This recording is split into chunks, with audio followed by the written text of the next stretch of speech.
Hello, hello, hello, everyone. This is Dr. Garrett Smith, also known as the nutrition detective around these here YouTube parts. And we are here today with another Love Your Liver live stream, number 184 in a row without a week missed. And today we're going to be going over part 2 of heart disease and the root causes of it. Today we're going over, this is the first time I've split an episode into 2. So I got to stop doing the 4-hour things, the 5-hour things. I can't do that anymore. I got things to do in my day. And I'm sure you guys do too. So yeah, we're going to start when we have these big episodes. We're going to be splitting them into 2. And there will be the toxicities, which is most of what I did last week. Last week I did include magnesium in there before Joe got me to stop the snowball that I am in these shows. And then today we're gonna start at potassium and go from there. So for those of you who don't know me, I'm Dr. Garrett Smith. We're working on something called toxic bile paradigm, also known as toxic bile theory. If you want the basics on that, of why you have chronic disease and why modern medicine can't seem to explain it, and why even alternative medicine doesn't really have a lot of explanations for it, you're going to want to see episodes either 53 or 71 on this channel, and then you can start getting the basics of it. We'll go over other live streams that you could watch during this, or after this, so that you can get, even more information, so you can get the fire hose of information. I do always like to give a warning that binge watching is a real risk. If you start watching this channel, you may start binge watching it, and you may find that a lot of the other stuff you used to watch doesn't really make sense anymore. And we now have a really good explanation as to why you got sick in the first place, why you've stayed sick no matter all these things you try to do, why you feel better doing things for a while, and then you feel worse again. We have explanations for all of that stuff now. And we can fix lots and lots of things without even trying to. That's one of the things we have with this approach, is we see people's issues get better that they weren't necessarily trying to fix. Like our practitioners and me and people in the network, they start doing the program and they start feeling better they have issues get better that they weren't trying to fix. They weren't their priority, which is really cool, which means we're addressing the systemic causes of disease. So on to heart disease, which is one of the top 10 killers in the West. Women, you're catching up to men very quickly on this if you haven't already. So you want to pay attention. And here we go. Okay. One of the biggest things that I cover for those of you out there who are new to this or even old to this, the 2 biggest mistakes that people make in this approach over and over again. Number 1, which we went over last week, is magnesium. Addressing magnesium. Doing the topical magnesium. Pills of magnesium don't work so great except to help you poop. Pills work well in your gut to help you poop.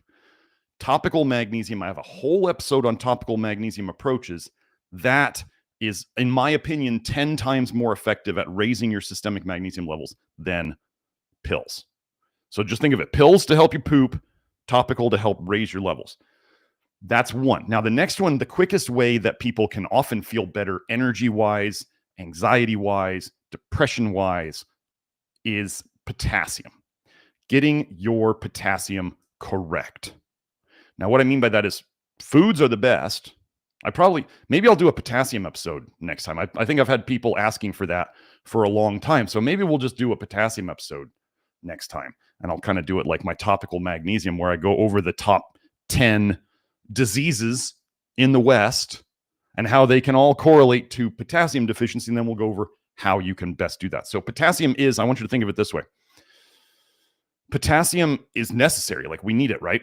However, many of the toxins that we are full of, including toxic vitamin A and toxic copper and vitamin D3 rat poison supplements and vitamin A, they mess with our potassium levels so that you could be actually showing potassium deficiency symptoms without actually showing low on a blood test.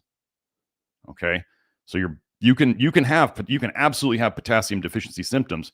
One of the things that vitamin A does is it blocks potassium channels. So potassium doesn't get back into your cell, which is that's where it's supposed to be. It can leave, but then it's supposed to go back in. If it can't get back in because the channels are blocked from something like vitamin A toxicity, when they're measuring your blood potassium, they may see that there's plenty in there, but it's not getting to where it needs to be. I don't know. It'd be like if you poured gasoline all over your engine and you didn't put it in the tank, you're going to have a problem. It's not where it's supposed to be. That's a big thing in the body. So let's head into it.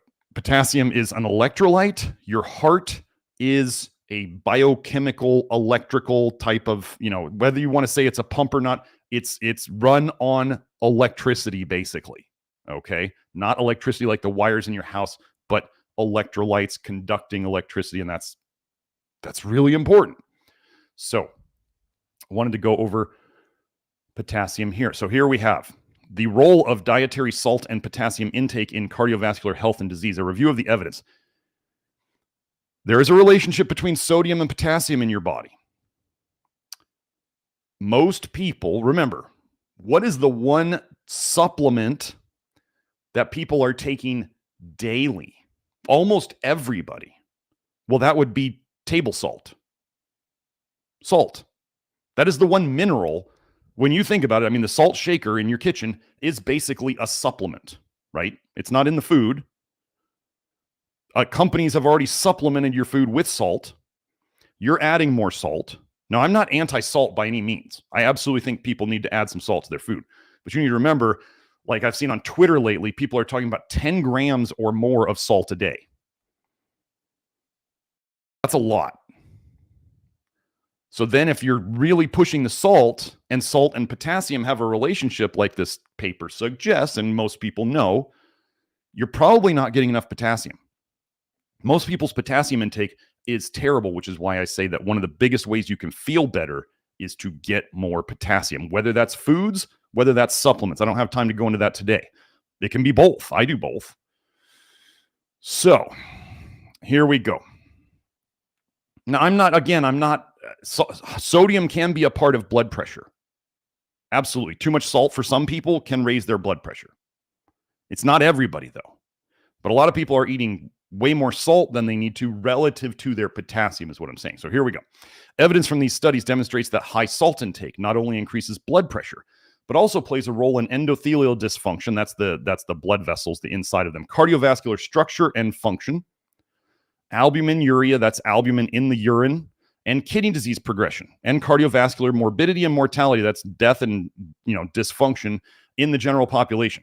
Conversely, dietary potassium intake attenuates, that would be lowers these effects, showing a linkage to reduction in stroke rates and cardiovascular disease risk. Various subpopulations such as overweight and obese individuals, just think of toxicity here, and aging adults, well, they've been alive longer to get toxic, exhibit greater sensitivity to the effects of reduced salt intake and may gain the most benefits. Okay, so the most toxic people, what did I just tell you about vitamin A and potassium and copper and potassium and vitamin D supplements and potassium and just crappy dietary intake and potassium? Wow, they respond better to reducing their salt intake, probably because their potassium intake sucks. You have to realize it's a ratio kind of thing.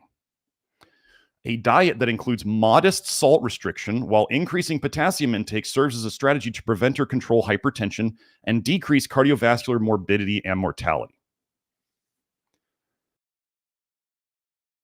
Most likely, normal people, and possibly you if you're in the program and you're not addressing your potassium, you're probably getting more salt, more sodium relative to potassium than you need. Okay? It's a ratio thing. Now, I'm going to tell you, if you decide I'm going to do tons of salt and I'm going to do tons of potassium, the more electrolytes, and then what Mike Roberto, who's in the supplement industry, and he deals with like energy drinks and electrolyte drinks a lot, he said that, folks, the electrolyte industry knows that the more electrolytes they put in their electrolyte drinks, the more you will drink of them, because it's almost like too many. You ever eaten too much salt? Ever gone to a Brazilian steakhouse and eaten tons of the meat there? Meat is like generally the highest food in sodium out there. Okay, that's not bad. It just is. And then like you go to a Brazilian steakhouse, they salt everything like crazy. That's one of the few seasonings they use at all. And you come out of there and you might get puffy. You might be super thirsty. Everybody knows you eat too much salt, you get thirsty. So if you were thinking, well, I'm going to keep eating a ton of salt and I'm going to add a ton of potassium now, and you find that you're thirsty all the time, you did that to yourself. The more electrolytes you get, you may make yourself more thirsty. And then you're peeing all day. And then you're wondering, why am I waking up to pee at night? And why am I you may just not need so much salt. And then you don't need as much potassium. You understand? These things we adjust them together. So you have to watch how your symptoms are. Okay, so let's keep going on potassium. Sodium and potassium intake in cardiovascular disease in older people, a systematic review. Well, we just saw that. Older people are generally, they've lived longer. And well, oftentimes older people, like when we think of, let's say, my parents, they're not used to having to eat organic. They're not used to having to avoid all these toxins. They're not used to, basically the fact that the diet of today is not the diet of 40 years ago or 60 years ago. So they have to do different things, but they're kind of, often we get into the old dogs don't like to learn new tricks things. So the older generations, they may have had less vaccines, which is potentially it is a good thing, in my opinion. And they don't understand that they have to protect themselves from this modern world as much. We found that both the increase of potassium intake and the decrease of sodium to potassium ratio were associated with lower risk of hypertension and cardiovascular disease, particularly stroke. Conclusion, the present review suggests that both higher potassium and lower sodium to potassium ratio are associated with lower risk of CVD. So they didn't necessarily say that they had to lower their sodium. Because if you kept your sodium the same and you increased your potassium, you would decrease this ratio. You understand? I'm not saying bad things necessarily about salt unless you're being obsessive with it. I had a guy contact me on Facebook, and he's like, I remember Matt Stone mentioned once that in Japan or something, some guys, I don't know if it was sumo guys or whatever, they were doing 25 grams of sodium a day. And this guy thought, oh, I'm going to do that. And he did it. And he comes to me and he's like, I messed something up. I think I messed up the balance of something. And I was like, yeah, you probably did, because you took an obscene amount of salt. I want to run a hair mineral analysis on you. And he goes, why would you want to do that? I just think I messed up the balance. I'm like, you messed up minerals. I want to test your minerals so I can see what mineral ratios you messed up. He's like, I don't understand why you'd need to do that. And I was just like, okay, we're done. We don't need to talk anymore. Folks, if you're not testing, you're just guessing. And if you're testing and you have bad information that you're going on, or you're going by the lab's normal ranges to decide things, you may cause yourself more problems than you realize, because labs aren't there to help show disease. They're there to, just make the labs, 95% of people be okay in the labs. Because if they had all those labs being off, oh my gosh. And then you go to your doctor and you're like, how do we fix all these? And they go, I don't know. Take a med. So let's keep going. Effect of increased potassium intake on cardiovascular risk factors and disease, systematic review and meta-analysis. Now, remember, when we think of heart disease, we also think of stress, right? You should think of stress. All disease, you should be thinking of stress as contributing. What am I telling you? That magnesium and potassium have a ratio between them too. Most commonly, if you have negative responses to magnesium in general, or especially topical magnesium, the first thing I have people do is address their potassium deficiency, because that's a balance too.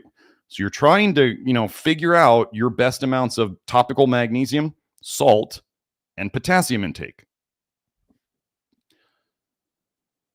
Where are we at? High quality evidence shows that increased potassium intake reduces blood pressure in people with hypertension. Yes. If you have high blood pressure, the first thing you should be doing is working on your potassium intake. and has no adverse effects on blood lipid concentrations, catecholamine concentrations, that's your stress hormone concentrations, or renal function in adults. Increased potassium intake has no adverse effect on normal kidney function in adults. So if people are out there going, potassium hurts your kidneys, I don't know where they got that. If you have people who are very, very sick, they already have kidney problems, they're already super toxic, their kidneys are not working well, they might not tolerate supplemental potassium very well. Okay? They may not tolerate a whole bunch of things well. That's because they're messed up.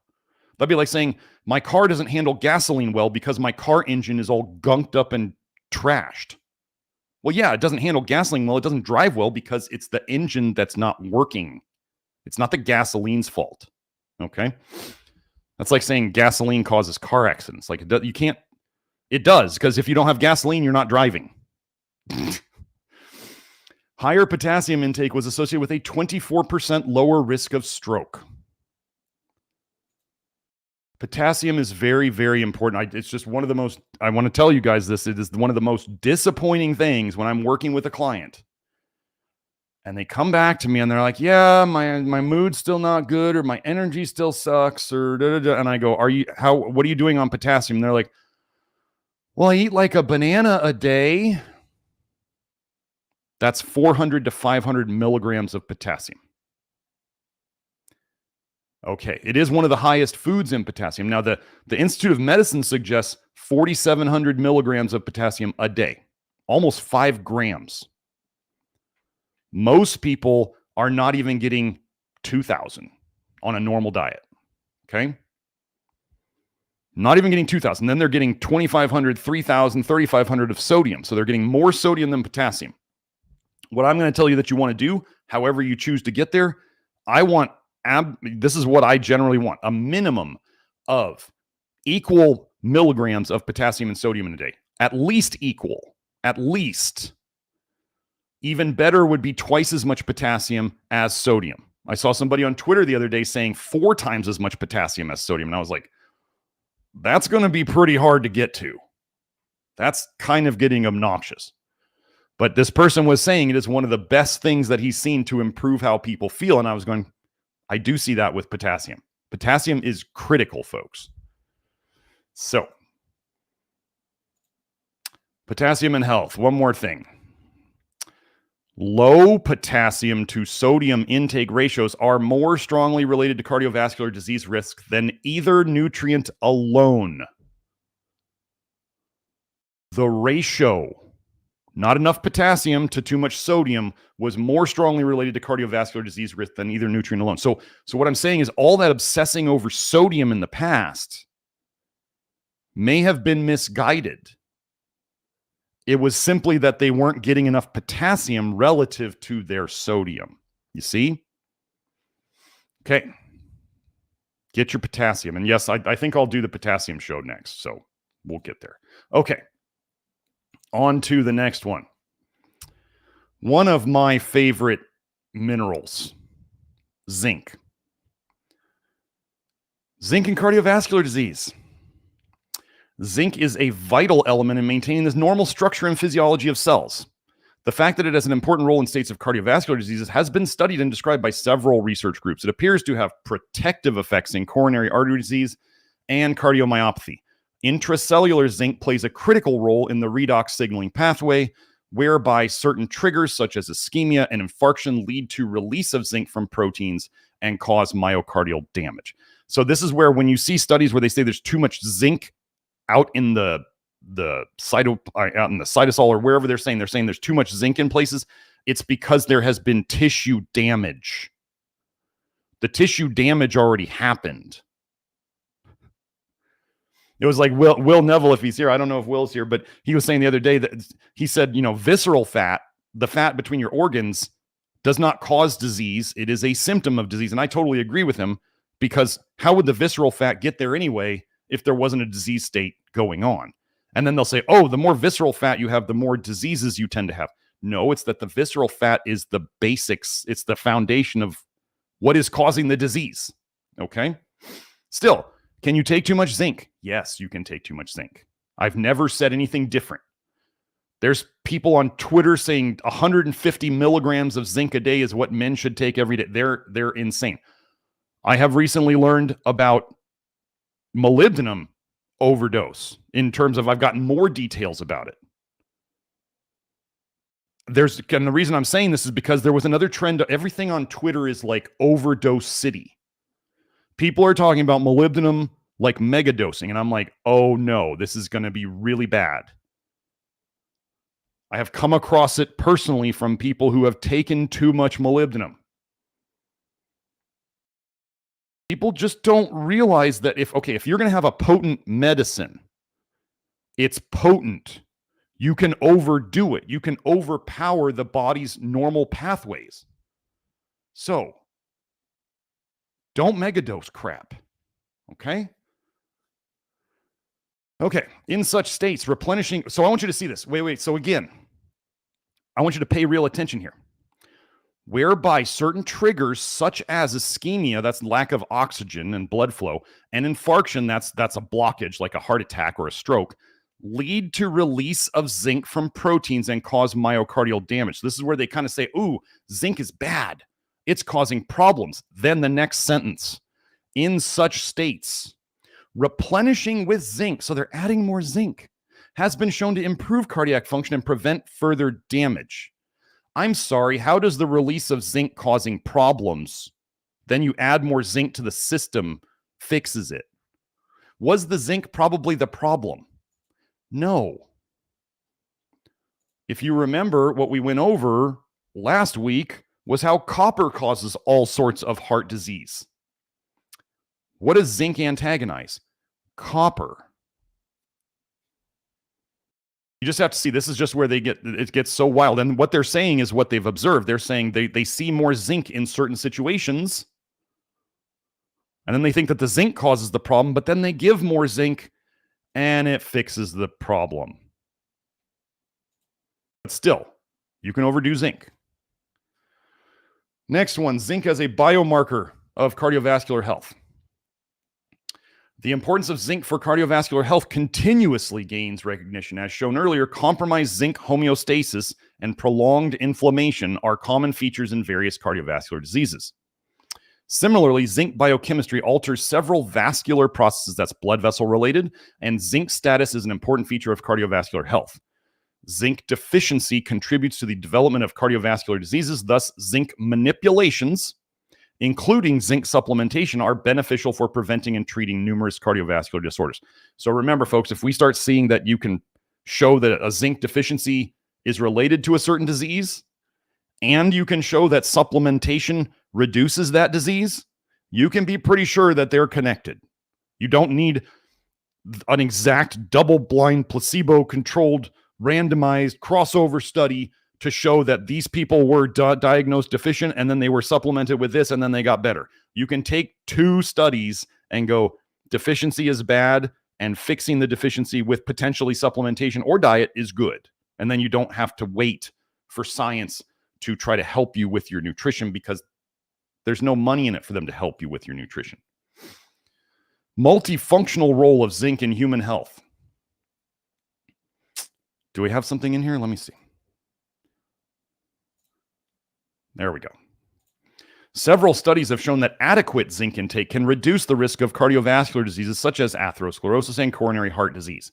Zinc plays a key role in keeping blood vessels healthy by improving circulation and reducing inflammation in the arteries. Let's see, anything else? Nope, that's it for that one. So zinc, again, zinc's important over and over. So what does zinc help protect against that we went over in terms of toxicities? You need zinc to protect yourself from vitamin A and to help detox vitamin A. You need zinc to protect yourself against copper and to help you detox copper. Just those two things.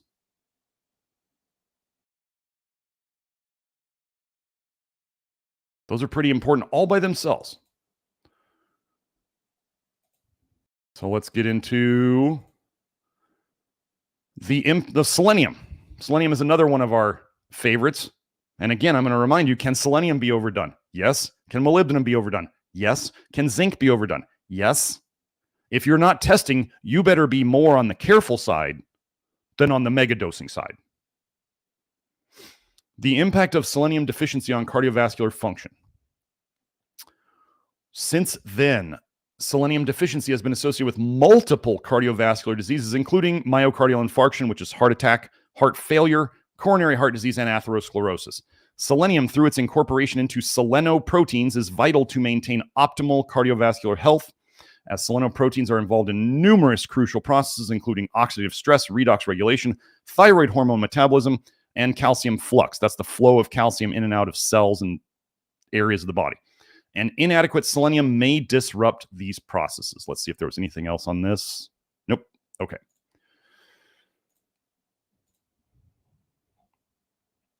Selenium status in the body and cardiovascular disease, a systemic review and meta-analysis. Physiologically high selenium levels in the body are associated with decreased risk for cardiovascular incidence and mortality. However, people should be cautious about the potential harmful effects from excessive intake of selenium. What do you hear me saying over and over? Can you overdo these things? Yes. Do you need them? Yes. Like, could gasoline make your car explode? Yes. If you overflow the gas tank and somehow it gets ignited, yes. You need gasoline to drive your car. It's a poison in the poison, the dose makes the poison kind of thing. Everything can be overdone, but not everything is a poison. Some things are poisoned by nature. Like, is anybody going to tell me that we need mercury to live? If we don't, and we know it's a toxic metal, then it's just a toxin. But can you overdo good things? Yes. I don't know why anybody uses that stupid argument anymore. It's like, no, we need to evaluate each thing as could it potentially be just toxic. Then it's not that the poison makes the dose, it's that it is a poison and the dose just changes how bad your symptoms are, the dose response to the poison. Okay? Selenium and cardiovascular disease is an update. And this is way back 1997.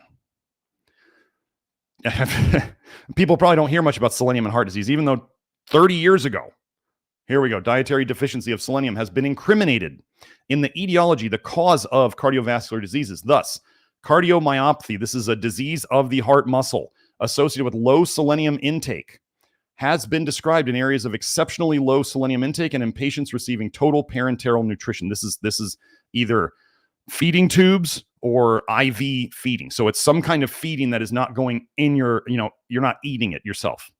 You're not chewing it up and eating like normal. It's coming in you via some sort of tube, okay?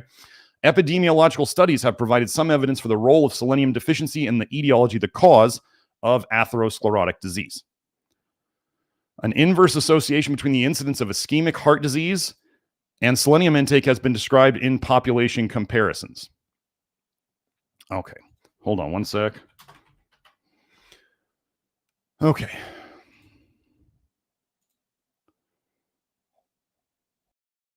Selenium. Okay, so I'm going to hit on this real quick. Selenium, antioxidants, cardiovascular disease, and all-cause mortality. A systematic review and meta-analysis of randomized controlled trials.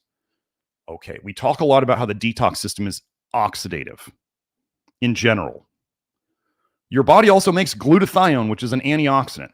I don't suggest supplementing glutathione. I suggest fixing your liver so it makes it correctly. So people will say, but selenium's an antioxidant. Does that slow detox? No, you need selenium to run ALDH. Like, we need a balance. What we are trying to do is give our body the ability, we're trying to restore the body's ability to regulate its own redox reactions, the oxidation versus the antioxidation kind of thing, okay? We want the body to control it. Where science and theory went wrong and potentially was intended to make people sicker was they decided to say that eating tons of plant antioxidants and taking non-essential supplement antioxidants was the way to health. And so by taking tons of those, you overpowered your body's oxidative ability to detox things. You were neutralizing the entire oxidative system. And so we need to stop doing that. But you need selenium. Is it technically an antioxidant mineral? Yes, so is zinc. You need those to function so that your whole oxidative antioxidant system can run correctly. So it's not just that all antioxidants are bad when we're talking about things that are truly essential to the body, like zinc and selenium. Okay? Because you got a funny thing, copper oxidizes in the body. Copper, it becomes oxidized. So does iron. So you do need things to counteract that oxidation. Same with malondialdehyde, the PUFA-based aldehyde that we talk about all the time. You need things to antioxidate those. Overall, no association of selenium alone or with antioxidants was seen with cardiovascular disease and all-cause mortality, okay? However, a decreased risk of antioxidant mixtures was seen for cardiovascular disease mortality when selenium was part of the mix. We'll go over this in a second. With no association when selenium was absent. Similarly, when selenium was part of the antioxidant mixture, a decreased risk was seen for all-cause mortality as opposed to an increased risk when selenium was absent. This last part is the most important part. The addition of selenium should be considered for supplements containing antioxidant mixtures if they are to be associated with cardiovascular disease and all-cause mortality risk reduction. So what they're saying, if selenium was in the antioxidant mixture, there was less risk for heart disease. When selenium was not part of the antioxidant mixture, there was more heart disease. You see why I don't lump selenium in with antioxidants? Selenium was the difference here. So, kind of important.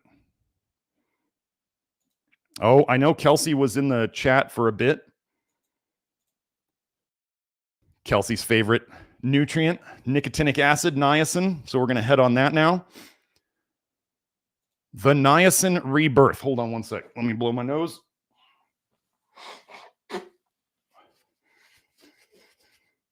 The niacin rebirth. Huh, sounds interesting, right? What did they forget about? 2024. Wait, hold on. Joe, did you just... Hold on, let me look at something.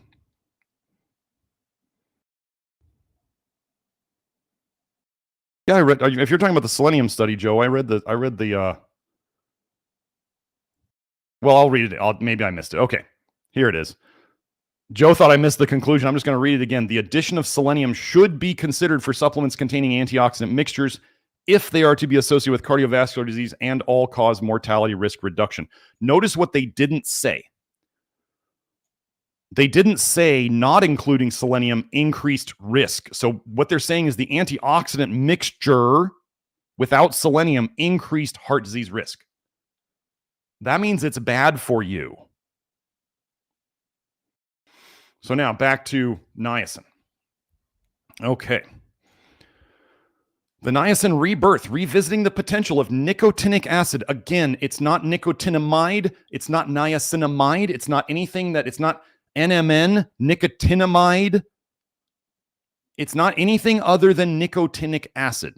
If you don't know, the word niacin, nicotinic is the NI, AC is the acid, IN is from vitamin. Nicotinic acid vitamin. That's how the word niacin came about. So anybody telling you that niacin is other things, it's not. Niacin was named after nicotinic acid. Supplementation for healthy aging.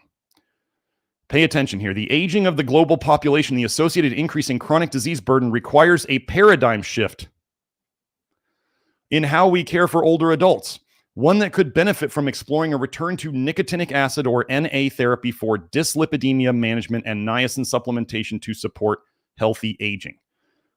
Despite the exceptional benefits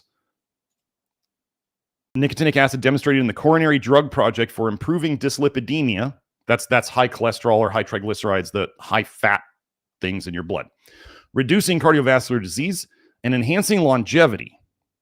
Wow, it did all of those things? It has since experienced a significant decline in usage.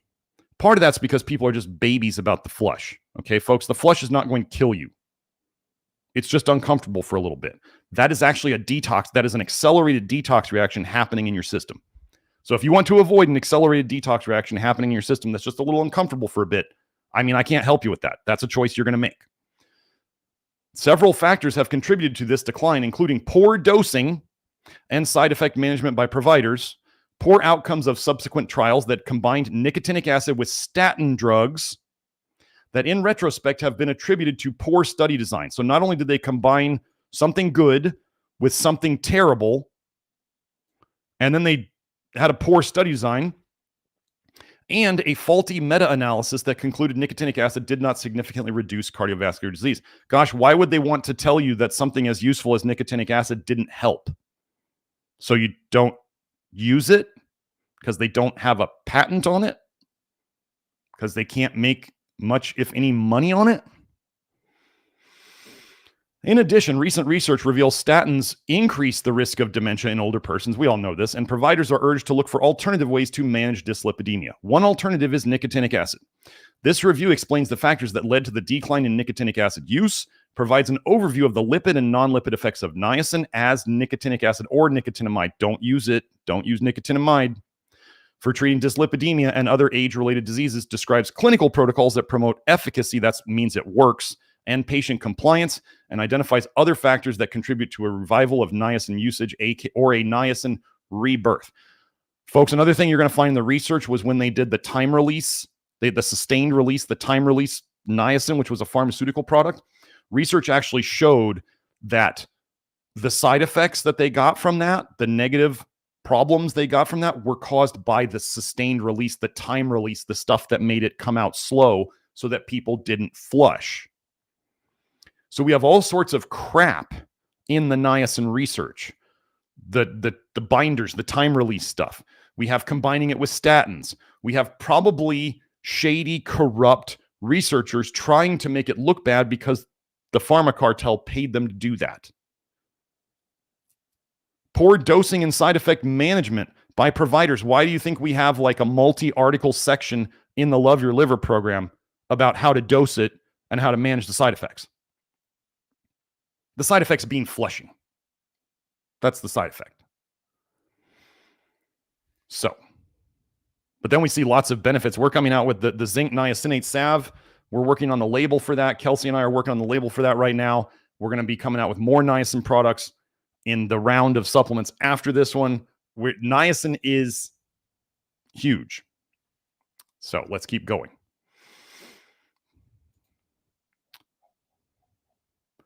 Assessment of the role of niacin in managing cardiovascular disease outcomes, a systematic review and meta-analysis. Where is it? Stratified meta-analysis showed an association of niacin monotherapy by itself with reduction of some cardiovascular events among patients without statin treatment. These results were mainly derived from two trials conducted in the 1970s and 1980s. So, they already know it works without statins. The current state of niacin in cardiovascular disease prevention is systematic review and meta-regression. So we're looking at 2013. Niacin use was associated with a significant reduction in the composite endpoints of any cardiovascular disease event and major coronary heart disease event. Reduction in the composite endpoints of any cardiovascular disease event. It's kind of big. If I haven't explained this yet today, which I don't think I did, niacin, nicotinic acid, provides your body with NAD better than anything else, better and cheaper than anything else. NAD is used to run your detox pathways like alcohol dehydrogenase and aldehyde dehydrogenase, especially aldehyde dehydrogenase. If you don't have enough NAD, that's like the gasoline to run the engine. So when we talk about aldehyde dehydrogenase, this is going to be weird. These things that we're all coming up with heart disease. So aldehyde dehydrogenase needs the NAD from niacin, from nicotinic acid, is the gasoline to run the engine. Selenium and molybdenum are parts of the engine. They're the mineral parts of the engine that runs ALDH. Weird that these are coming up in heart disease, right? Well, it shouldn't be. Okay. Continuing, niacin increases HDL, the good cholesterol, by reducing hepatic expression. This is the liver. By reducing the liver's expression and plasma levels of cholesterol ester transfer protein in these mice. I'm not going to read all that out. Where was it? Let me find it.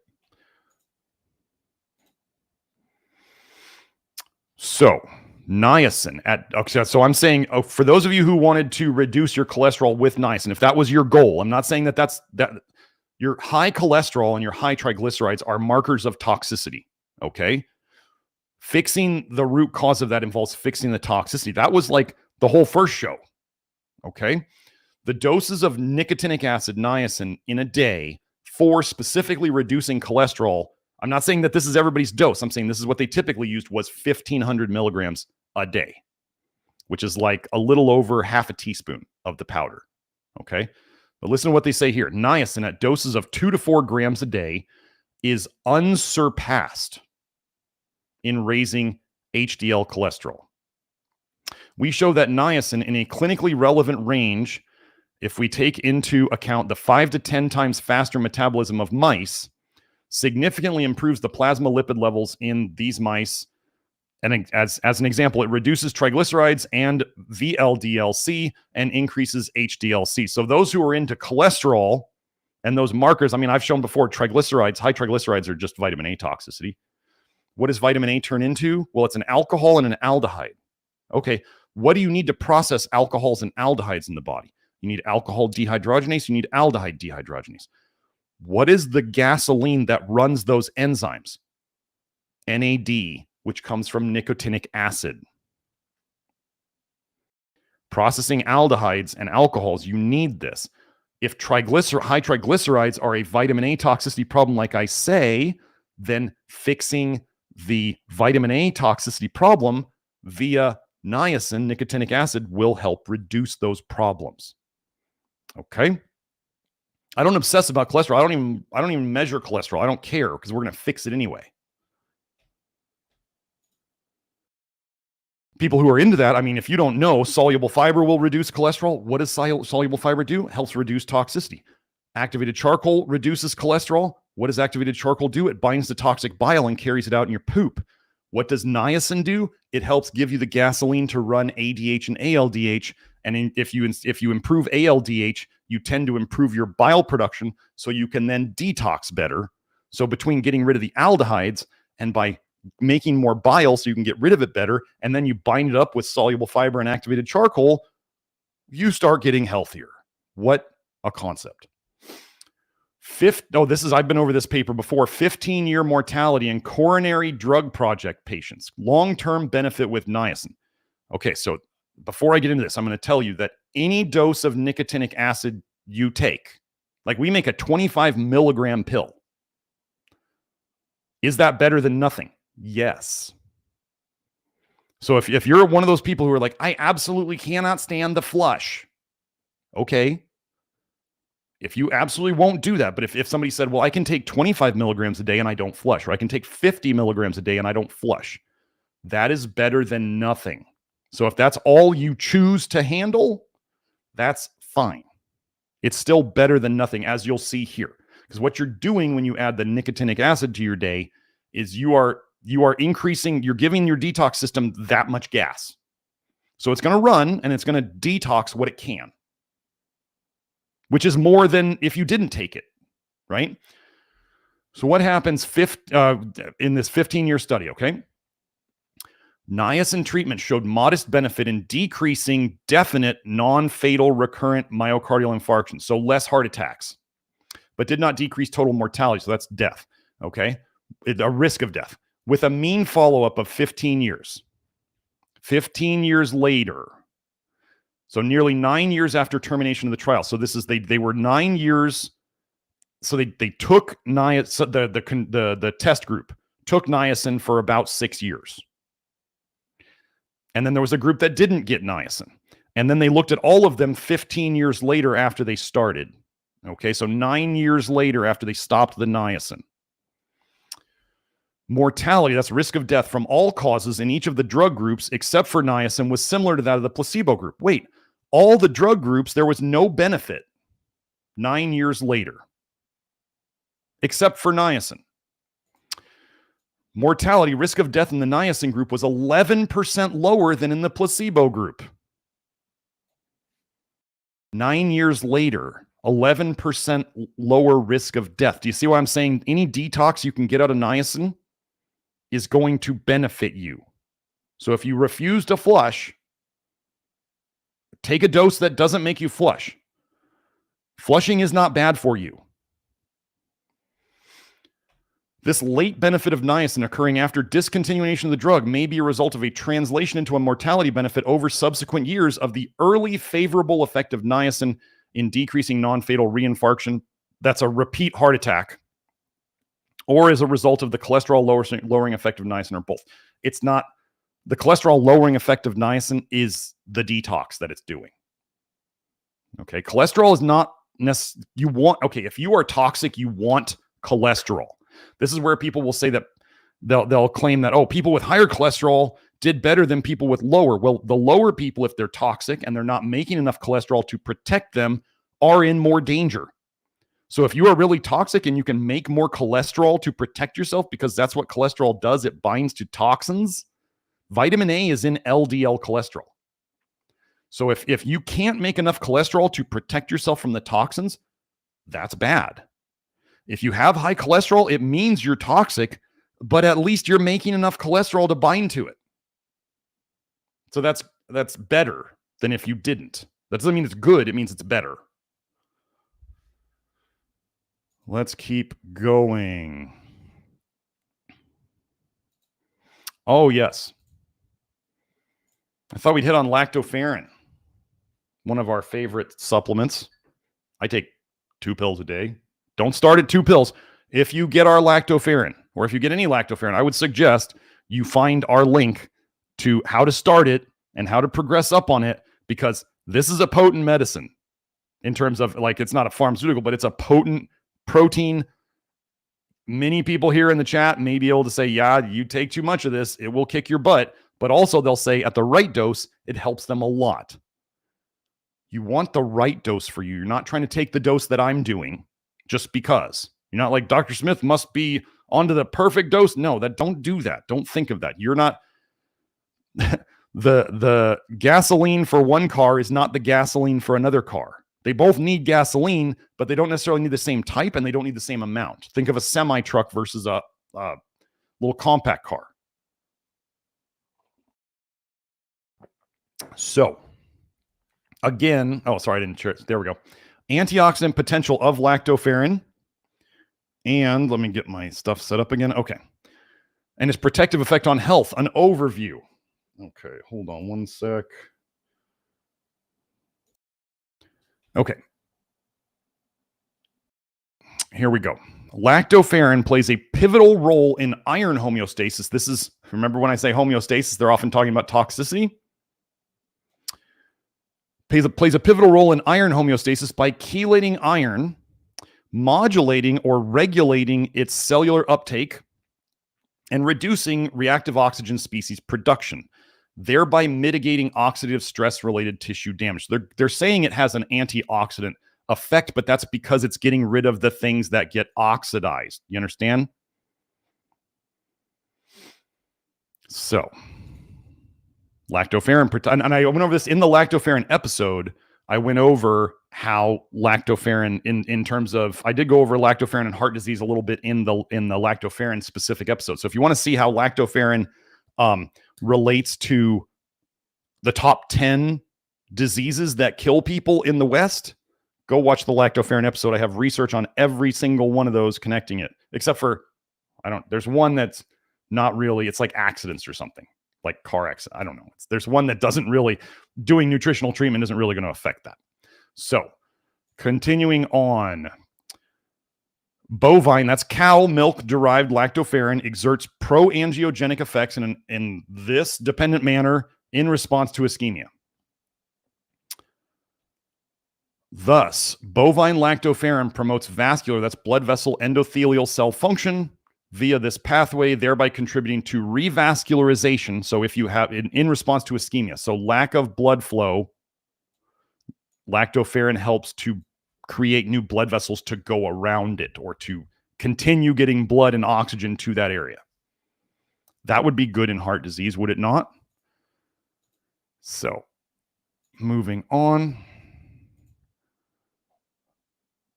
Lactoferrin attenuates or reduces cardiac fibrosis, scarring of the heart, basically. Another thing that goes with fibrosis is calcification. So when you hear fibrosis, think scarring and calcification. And cardiac remodeling after myocardial infarction via inhibiting the mTORC S6K signaling pathway. Myocardial infarction, that's a heart attack, causes a severe injury response that eventually leads to adverse cardiac remodeling and heart failure. So they're saying the cardiac remodeling, it's not when the heart is trying to heal itself, it doesn't do it quite right. And that can lead to heart failure because the heart's not fixing itself right. Okay. Our study established the cardiac role of lactoferrin in attenuating or reducing cardiac remodeling and improving cardiac function. So it's improving heart function by inhibiting the activation of myofibroblasts. How would you make fibrosis? Right? Muscle fiber creators. So if you didn't want a ton of fibrosis, you may not want as much activity of these in the heart muscle through suppressing this signaling pathway post-myocardial infarction. Treatment with lactoferrin may serve as a potential novel therapeutic intervention in patients with myocardial infarction. Yeah, okay. Let's see.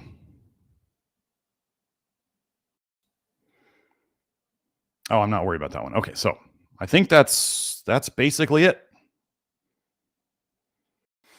So we covered all the things that we tend to use in the Love Your Liver program.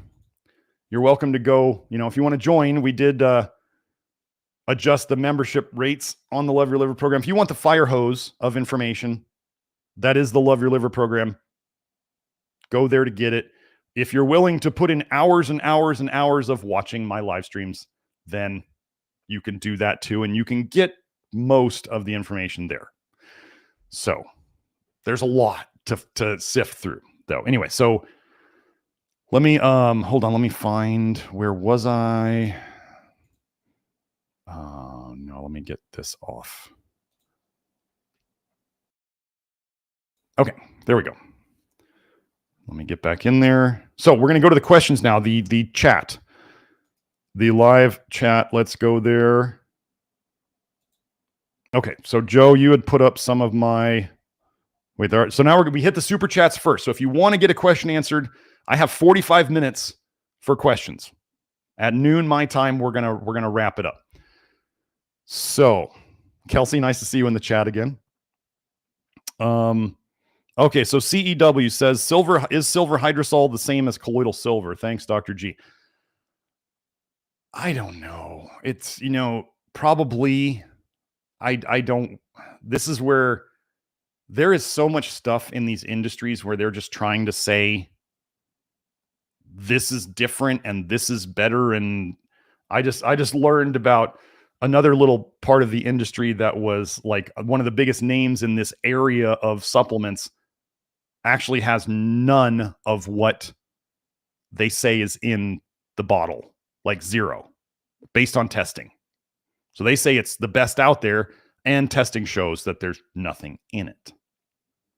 That's legitimately what they say is in it. So if we get into, colloidal silver is the stuff that has the history behind it. I used to use colloidal silver on a regular basis. Colloidal silver does help with oxidation. However, as the guy who sold as I really appreciated about thesilveredge.com. I forget the guy's name who runs that, but as he was saying, it's quite possible that, I mean, we do accumulate silver in our cells. How do you, I mean, just like people turn orange from drinking carrot juice. You can accumulate vitamin A in your cells. Okay. So can you accumulate silver in your cells? Yeah, that's how people could turn grayish or bluish. He said that this is the guy who sells colloidal silver machines. So I really appreciated his honesty. And this is why I bought my silver machine from him. He said, we don't know if there's a way that the body can get silver out of the cells. It was at that point where I started to go, maybe I'm going to try to find some alternatives to colloidal silver. Because especially people who are trying to do the higher dose stuff, because then companies say, well, higher dose is better. And I think his name's Steve at Silver Edge says, no, you can do just fine with lower doses, the lower parts per million. So I'm not going to get into, I could go and research silver hydrosol, and then I'm listening to what they say. The marketing companies, they're going to say, well, this is better because of this, and this is better because of this. If I'm going to use colloidal silver, which I do on occasion, I tend to prefer if I'm going to do something that's oxidative, I tend to prefer either the magical 3-word or 3-letter, supplement, the miracle supplement, if you know what I mean. The universal antidote is a Telegram group on it, and we have a whole section in the Love Your Liver program on it. I don't talk about it here, so don't ask me to. If you don't know what I'm talking about, ask somebody else, because I'm not risking what I have going on here to tell you what it is when you can find out in the Love Your Liver program. So I would use that, or if I was doing something topical, I might do something that is ozonated oil or other things like that. Both of those are very good oxidizing agents that do not accumulate in your system, that your body can get rid of them. Silver has fallen out of my high dosing favor. I don't suggest people take colloidal silver or any other silver product on a daily basis. If you wanted to take it, you take it for a specific issue, and then you stop when that issue is gone. If the issue is not going away and you're continually taking it forever, then you're not dealing with the root cause of it, which is probably a toxicity or deficiency. Okay? So yeah, getting into the little minor details of it, I just don't have the time for that. And I don't know that I can believe what the companies tell me. If silver hydrosol is not better in legit research, I can't say anything else about it. I can't believe the companies. And there was a company I was looking at the other day where they were saying, oh, it's about a magical water thing. It processes the water, structures the water or whatever. And they had like 6 clinical studies, which means they didn't publish anything, not even in a crappy journal. They didn't publish a single thing. They ran 6 clinical studies, and they're claiming all this stuff. Clinical studies, folks, there's way more potential for a clinical study to be complete horseshit. That just means somebody in their office did something. It doesn't mean, and they could just, again, even with real studies, they can just make stuff up. So in a clinical study where they're not even having peers review it, they can make stuff up even more. So that when we get into clinical studies and marketing stuff and all that, if I'm not saying all published research is true, but if a company is going to go to the trouble of doing 6 clinical studies, but they're not even going to put the effort to getting anything published, even in a crappy journal, I'm really suspect. So, yeah. And could colloidal silver be overdone? Well, yeah, you see the people who, turn gray or blue. Nobody wants to turn gray or blue. Do I think that's a big risk with low dose colloidal silver or whatever silver hydrosol is? I've heard of it. I just haven't looked into it much. Could you do too much of those? Sure. Right? I mean, most people, they drink some carrot juice once in a while. They don't turn orange. Most people use colloidal silver. They don't turn grayish or bluish. Some people do way too much, or they're extra slow at getting rid of it, so they don't get rid of it, and they build it up faster than others. That's always the thing. Like if your toilet doesn't flush enough of the stuff down, you're going to build up stuff in it, and it's going to overflow. If your toilet works fast enough, there's no problem. But how do you know which one you have until you find out the hard way that you're not getting rid of stuff fast enough? So, okay. Let's see. What was the next one? Okay.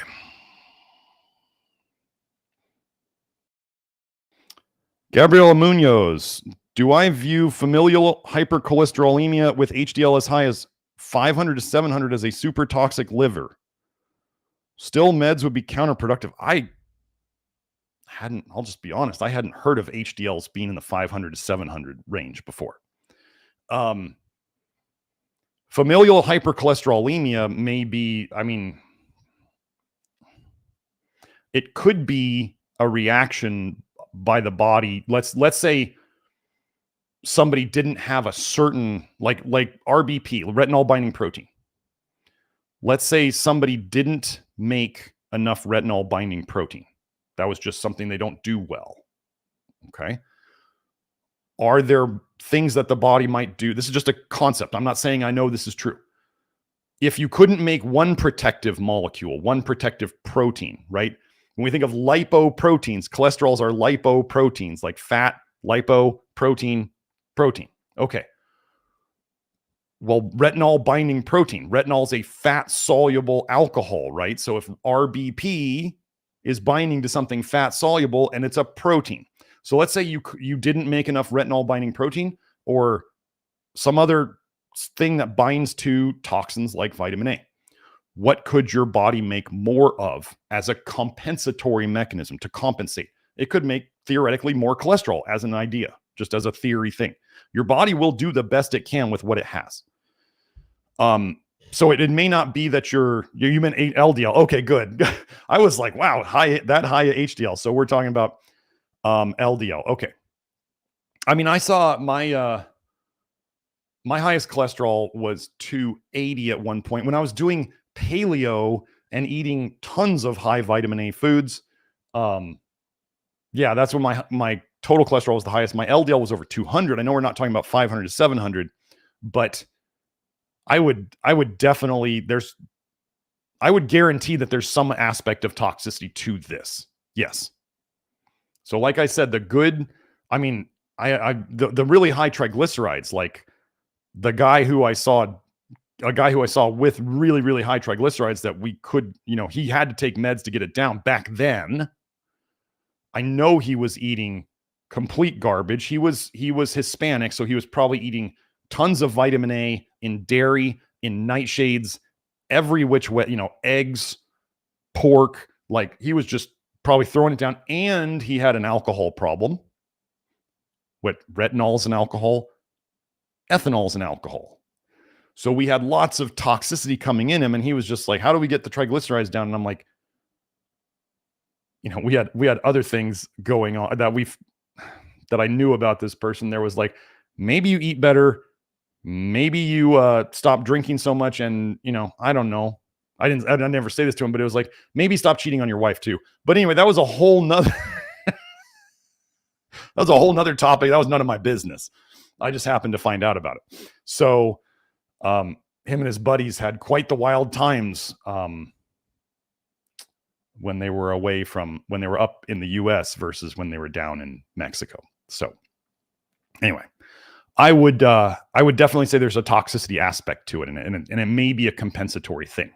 And so that would make sense that it might be genetic, like something in your genetics that is not working in a way, but your body's compensating with another method to try to protect you.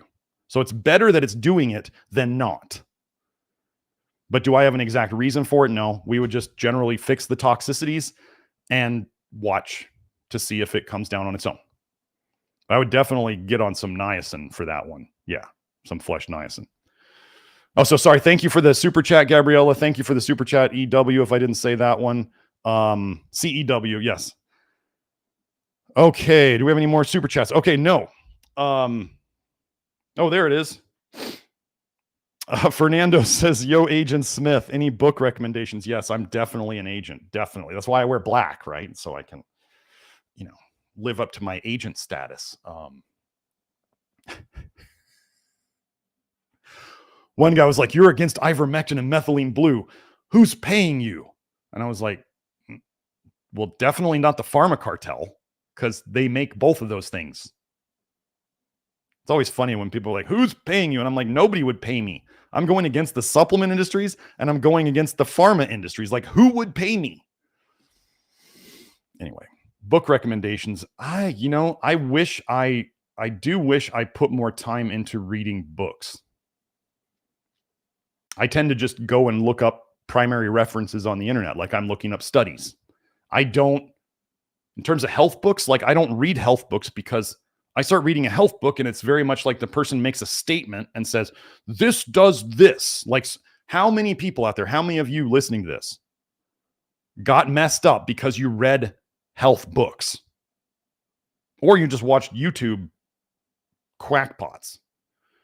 Like, I want this. So my thing is, I want to go, like, if somebody says this causes this, I'm going to go into the research and I'm going to see what it says. That's so I don't tend to read many books. Yeah, I'm trying to think of what I would like. I mean, some of the books that I've read. Oh, the John David book. Oh, good suggestion, Kelsey. The one I can't believe how easy this is. Let me see if I can find it on Amazon, just so I can show you. If y'all don't know, that was a great suggestion, Kelsey. John David. I just want to make sure I have the title right.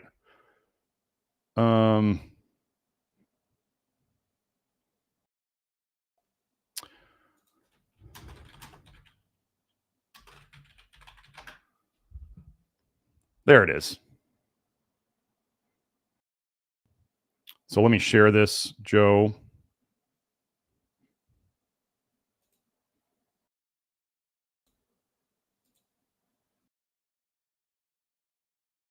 So I'll just do this. And then let me find it again. There we are. Okay. So yeah, John David Haskins, or John Haskins. I was on his show. We talked about, or was he on mine? He was on mine. We did a dopamine show. Yeah, Joe, you may want to find the dopamine show I did with John David. He's a great guy. He's a friend of mine now. He was not a friend. I was not friends with him when I first found this book, and I started working with him, and then we became friends over time. So nice one, Zen Dog. So yeah, I can't believe how easy this is. How to conquer screen addictions with the power of your subconscious mind. The methods in this book can be used for any addiction or something you're using in moderation every day. So this is a brilliant book. It's just, if you're going to buy this book, do the exercises in it. Don't buy this book and just read through the exercises and be like, oh, that sounds nice. Oh, I get it. And then just keep reading. Don't waste your time. And don't come back and say this book didn't do anything for me if you don't actually do the exercises in it, which are not that hard. Oh, there it is. Joe posted the link to the dopamine and addiction book. And I go over some cool things about dopamine and aldehydes and ALDH and all that stuff in it. Okay. So let me see. There's other people suggesting books in there. And Kelsey introduced me to the book called Let Them by Mel Robbins. I've heard some of it. She got it on audiobook. I think it's brilliant. Very simple stuff, very profound, very powerful stuff that you can put to use in your life immediately in terms of how to not get upset by other people and how to move forward over things that, upset you. It's really very, very powerful. Here, I'll try to.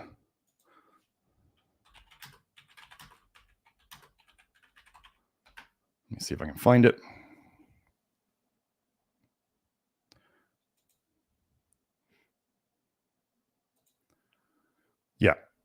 So this is the let them theory, a life-changing tool that millions of people can't stop talking about. So yeah, it's on audiobook. It's on Kindle if you want to do it. Here it is. Sorry, I didn't mean to do that. Was kind of annoying. Anyway, yeah, so I tend to read if I'm going to read, if I take the time to read. I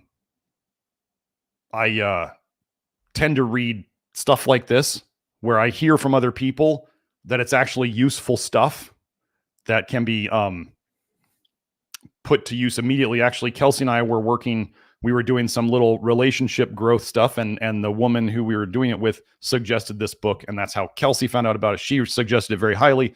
Kelsey got it on audiobook, and I'm going to get it on audiobook soon so I can listen to the whole thing, because I just don't sit down long enough to read books.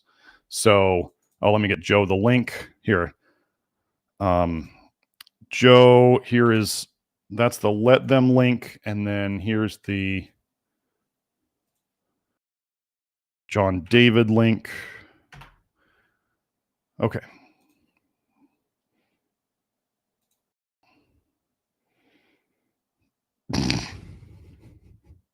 Elijah said, thank you for the lactoferrin. It's definitely helped me poop better.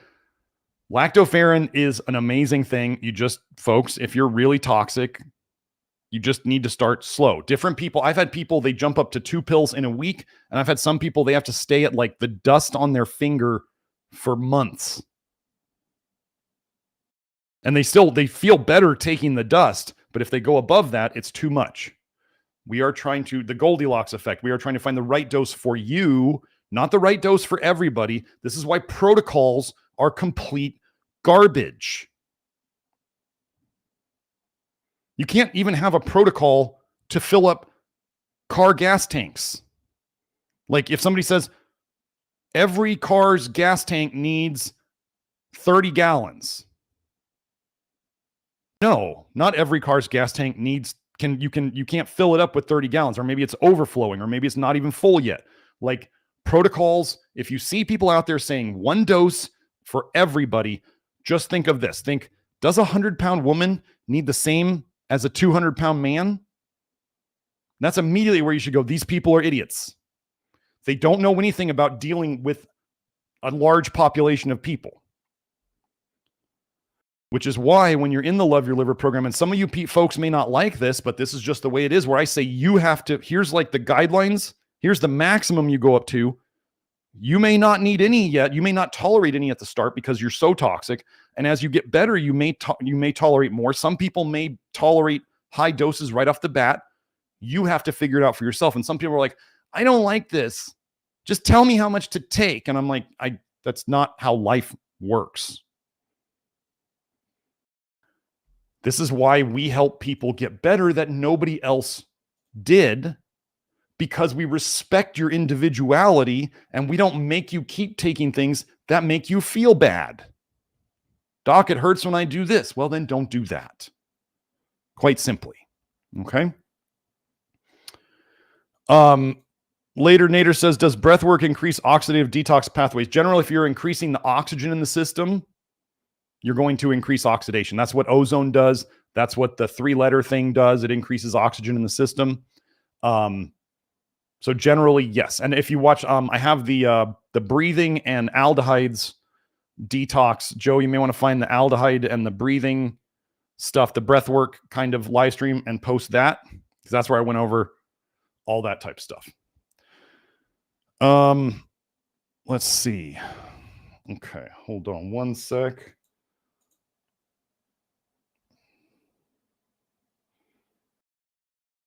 Okay. Let me get rid of these windows. Okay, let me get that back up.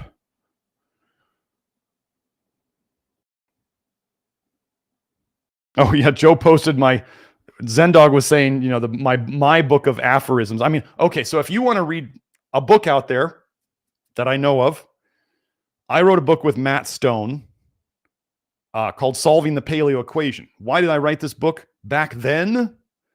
Because I saw like the paleo CrossFitters, especially them, completely ruining themselves with, so I knew after I co-founded the first CrossFit in Arizona in 2005. So if anybody were to claim I don't understand CrossFit, they would be extremely wrong. Like, I went to multiple of the certifications and all that stuff. I'm not trying to like pump myself up. I was in it and I watched people breaking. And I was in the forum saying, this is not good. You need to prioritize your form. You can still go fast, but you need to have good form or stuff's going to break down. And they didn't, the hardcore people didn't like it, especially like how all the hardcore dieters don't like me. I'm still doing the same thing. I'm still saying, let's be intelligent about this and let's look long-term. So anyway, we wrote this book to help them. Now, Matt Stone wrote half the book. He did the diet stuff, which is very peaty. I know he doesn't even agree with that anymore. So the diet stuff, I do think his stress chapter was good. And then I did 2 chapters in it. One was on EMF, which I still agree with. I do highly now. I didn't know about this back then, but the EMF solution stuff and going through Sarah Viau, the link is down in the info. I just got more of the EMF solution stuff through Sarah I even got stuff for my ex-wife's house because my kids live there. Like, so how much do I think this stuff is valuable? I'm outfitting my ex-wife's house with it to take care of my kids. I got more stuff for my kids, for their phones, for the modem, for all that stuff. And then I got some stuff for Kelsey. So how much do I book for Kelsey's house up in Idaho? I believe in this stuff immensely. So the EMF solutions, you can go direct through EMF solutions. However, if you go through the link below and you talk to Sarah directly and you do a free consult, you don't have to do the consult with her, but if you let her know that you're coming from me, you can get free shipping. And I think you get an extra discount too. So she's great. I highly recommend her for those of you who are really, this is how important this is. And this is why I liked Sarah so much when I talked to her. First of all, Tyler Kumakura turned me on to her stuff and her help. And I talked to her and she went through stuff with me. And she said, if you have somebody who's really sick, I want you to understand, this was the evidence that I knew what she was talking about was real. She said, oh yeah, I'll get really, really sick people. And if they do all the EMF stuff at once, like they outfit their whole house all at once, they're wearing like the personal EMF thing. And they've got the power box thing going on, the smart meter thing going on. They've got the modem thing going on. They've got the bed thing going on. They do all of this at once. She said they can feel really bad because they start detoxing too fast. And I was like, oh, wow. And I said, do you have an approach for that? Like to introduce things one at a time? And she said, yeah. And this is a real conversation. I talked to her. I said, well, I got Julie one of the like personal things that was on her body, and she started detoxing real hard. And she said to me, she goes, oh, no, don't do that. That's like the strongest thing you could do because you just put it right on her. Like the EMF thing, that reduces it the most all at once. She said, no, do the smart meter thing first. So it's kind of like a global reduction and it's not as intense on her body. And I was like, well, thank you very much for that. Now I know. So if I highly suggest, especially if you're not well, talk to Sarah. It's a free consult. She's not trying to sell you on more consults. She's trying to tell you what she recommends. And she can recommend if you don't want to buy it all at once, she'll tell you what to buy first and in what order. So you can buy it as you need it. Highly suggested. So yeah. Let's see, where was I?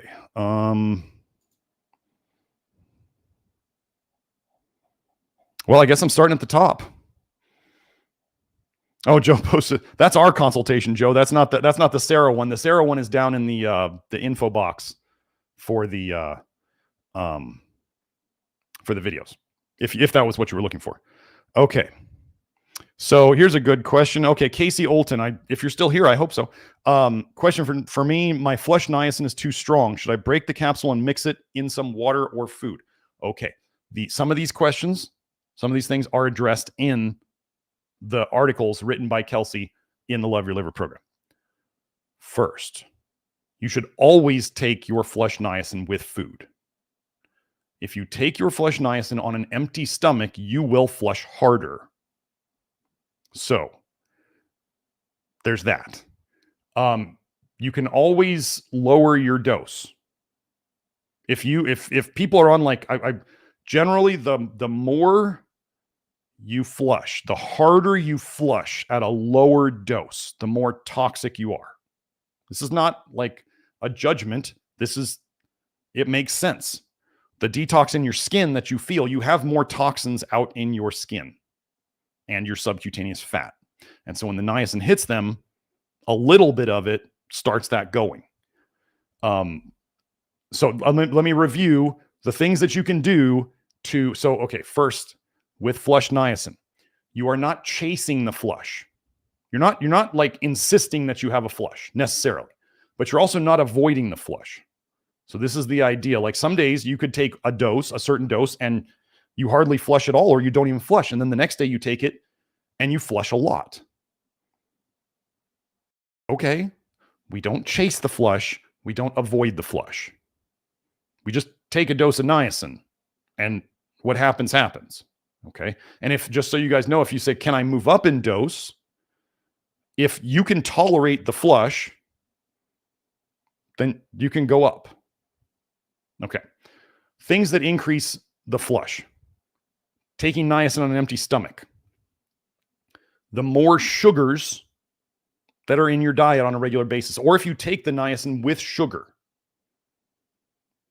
those two things will tend to increase the flush intensity. Okay, the things that reduce the flush intensity. Taking niacin with food. Having good protein like muscle meat with the niacin. Having soluble fiber with the niacin. And potentially using another binder like activated charcoal with it. Okay? Those are the things that will generally reduce the flush. And then you could just reduce your dose. I need to do a video on the bell curve shape response of the niacin flush sometime. I don't know if I'm going to do that here on YouTube in public, or if I'm going to do it in the Love Your Liver program, because I don't need people out in the public area taking this information wrong. I take this stuff very seriously. So I don't just give the general public, enough rope to hang themselves with, because we all come across people who can't handle simple instructions on a daily basis. So, that's, yeah. So Casey, you're saying, could you break apart a capsule? Yeah, absolutely. That's what we do with the lactoferrin. We open the capsule. So you can do that with any capsule that we have. So yes, if you want less than the full capsule, then you can do that. Oh, also what will tend to reduce the flushing is buffering. Buffering instructions and a chart for how much buffer you need for a certain amount of niacin is in the Love Your Liver program. So buffering means you're going to mix the niacin, the nicotinic acid, with some buffering agent, baking soda, potassium bicarbonate, magnesium carbonate, magnesium hydroxide. You could use any one of those to buffer the niacin. And then you get the mineral binds to the niacin. So if you use baking soda, you get sodium nicotinate. If you use potassium bicarbonate, you get potassium nicotinate. If you use magnesium carbonate, you get magnesium nicotinate. Same thing with magnesium hydroxide. So you get a mineral supplement with it, and you're not adding an excess of acidity because it's nicotinic acid, right? So if you take high doses of it, you're adding acidity to your system. We're not saying the pH diet is everything, the alkaline diet. It's not everything, but can you overdo acids? Again, folks, we're back to, we want the body to control these things. So if you add too much acid, you can cause a problem. If you add too much alkaline, you can cause a problem. So what happens when we buffer nicotinic acid? It makes it neutral.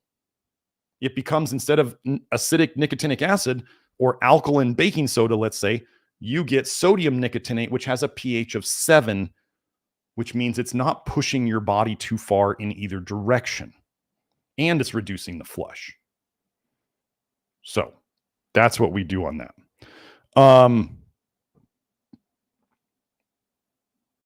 Okay.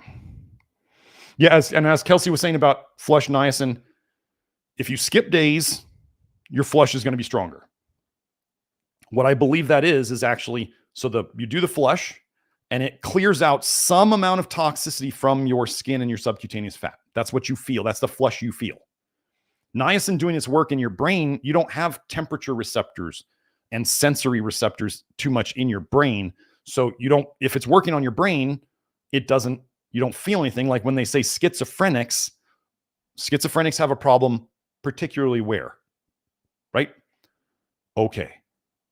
They can take high doses like 3 grams of niacin and not flush in their skin. Where is all the niacin likely being eaten up to detox? They don't feel it.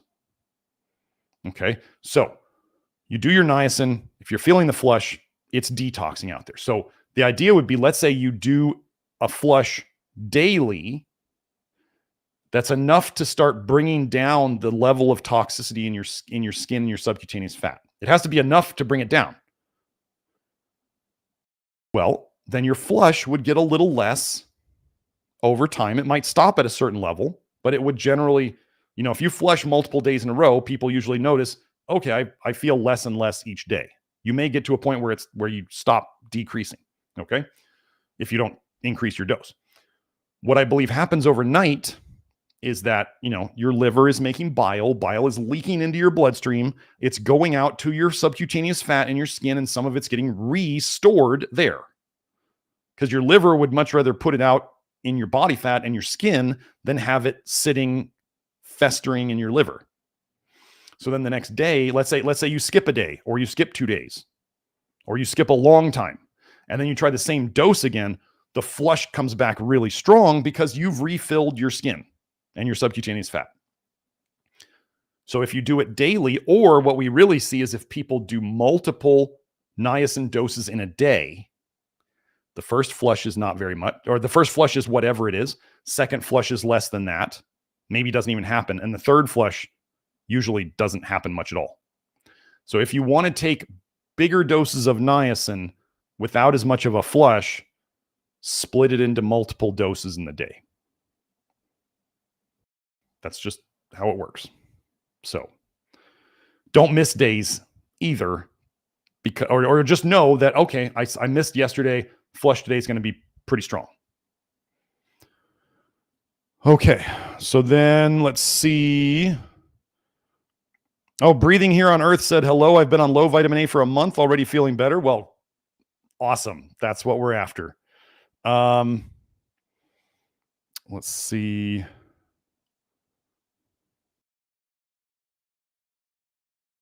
Okay, Sergio says, Doc, I started taking K2 MK4 100 micrograms. Is that all? Are you sure it's MK4? 100 micrograms is like an MK7 dose. Anyway, for my cracking joints, I'm very curious why it is working so well. My joints are so much better. Thank you. Well, multiple things are likely going on here. You may be on MK4 100 micrograms. I don't know. MK4, like the Thorn K2 drops that we use, just K2, not K2 and D3. We don't take rat poison here. We don't take D3 rat poison. The MK4 in the Thorn liquid is 1,000 micrograms per drop. Most MK4 dosing is much higher than 100 mcgs in a day. So I'm just trying to confirm that. Then we have, let's see, lost that for a second. Why would it help? Well, first of all, vitamin A, I have a whole video here on YouTube. Vitamin A depletes vitamin K. And this is in the research. The researchers said it's very easy to induce a vitamin K deficiency by giving mice vitamin A. It was straightforward. There was 2 or 3 papers that I went over. Your vitamin K deficiency is vitamin A toxicity. Your vitamin D deficiency is vitamin A toxicity. So, what does vitamin K generally do? Well, what does vitamin D, rat poison vitamin D, and vitamin A do? They pull calcium out of your bones. It goes into your bloodstream, and then your body, to save your life, has to keep the calcium out of the blood from getting too high. So it puts those in your soft tissues, your brain, your heart. As we went over in the heart disease episode last time, it puts it into your joints, your cartilage, your tendons, your ligaments. What do you think bone spurs are? It's your tendons and ligaments calcifying into bone. So you're calcifying. So these things cause what we call calcium dysregulation, which means calcium is going to places it's not supposed to be, and it's leaving places it is supposed to be. Okay, what does vitamin K? I just say vitamin K. Everybody's like K2, and I'm like, I don't have to say vitamin D to mean D3 all the time. So I just say vitamin K and vitamin D. I don't always throw in the number. Okay, vitamin K tends to do the opposite of calcium dysregulation. It helps put calcium where it's supposed to go and take it out of places it's not supposed to go. Magnesium tends to do the same thing. So now, do we see that everybody needs vitamin K2? No, there tend to be a pattern of symptoms for vitamin K deficiency. And when people don't need extra vitamin K, well, how do we know what we're doing is working? How do we know we're fixing the root cause? People who need or benefit, let's say you're benefiting from vitamin K right now, a lot. Okay. You're probably deficient. That makes sense. Okay. Over time, as you fix the vitamin A toxicity and you fix the vitamin D residue that's stuck in your liver and your body fat, and you fix these things, and you get enough magnesium, then and you fix your gut biome. Your gut biome is what is supposed to make your vitamin K. We hear a lot about people's gut biomes being messed up today. Yeah. What's causing that? Toxic bile. So if we fix the toxic bile problem, we fix the gut biome problem. As we fix the gut biome problem, your gut starts making vitamin K again. And what people find over time is they don't need the vitamin K anymore. How many other people out there are saying, here's what you do? Like, I make supplements, right? I sell supplements. We're working on a vitamin K pill right now. And then we're going to work on a liquid, hopefully soon. But we're working on a pill right now, and it's going to have MK4 in it. Okay. I sell these things, right? Normally, the capitalist method is to figure out, get people hooked on it and have them buy it forever as long as you can. I'm going to tell you that my program and my approach will make it so that eventually you don't need to take vitamin K, mine or anybody else's anymore. Isn't this quite different than what everybody else out there is doing? Like I said before, I went from the subscription model on the Love Your Liver program to a one-time lifetime fee because I don't like subscription models. I will actually not subscribe to things because it's a yearly, like I just got some stupid $40 charge on my account from a course that I bought that never said anything, that it was like a subscription thing. And then it didn't even renew until April, but they decided to renew it in February. And I'm like, I don't like subscription models. So I did it before because some marketing genius told me to do it. I didn't want to do it. I didn't like the idea. I did it anyway. And I realized I didn't want to do it for a good reason. And we went back to a one-time fee for a lifetime membership. I don't do things like most of the people out there because I think what most of the people out there are doing is not in the best interest of people. It's in the best interest of their incomes. I'm here for the long term. Like, we have tons of people who have been in the Love Your Liver program since it started, including myself. So I want, and I just grandfathered in all the subscription people. They didn't have to pay anything. If I'm having to do it member by member. So if you haven't gotten the little DM yet saying that you were upgraded to a lifetime membership in the network, I'm working on it. I had 870 people that I had to move. I think I'm at about 600 something. So I'm having to do each person by hand. It's a pain in the butt, but it'll be done soon. So, oh yeah, baptized in fire. He was talking about the sodium causing blood pressure, elevated blood pressure. Well, if you have elevated blood pressure, like I said, the first thing I have people do is more potassium, as you just saw in the research, and more magnesium. Potassium counters the sodium issue. Magnesium, remember your blood vessels.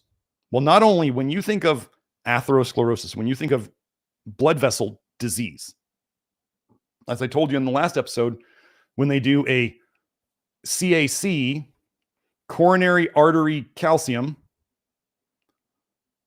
I just said it in the name, right? Coronary artery calcium. You have, so your blood vessel's supposed to be like this, but you have calcium making it this small.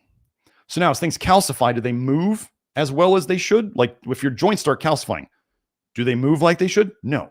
So if you're calcifying the inside of your blood vessels, are they going to expand and contract like they're supposed to? You need your blood vessels to expand so your blood pressure doesn't get too high.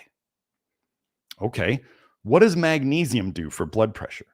Well, magnesium helps decalcify things.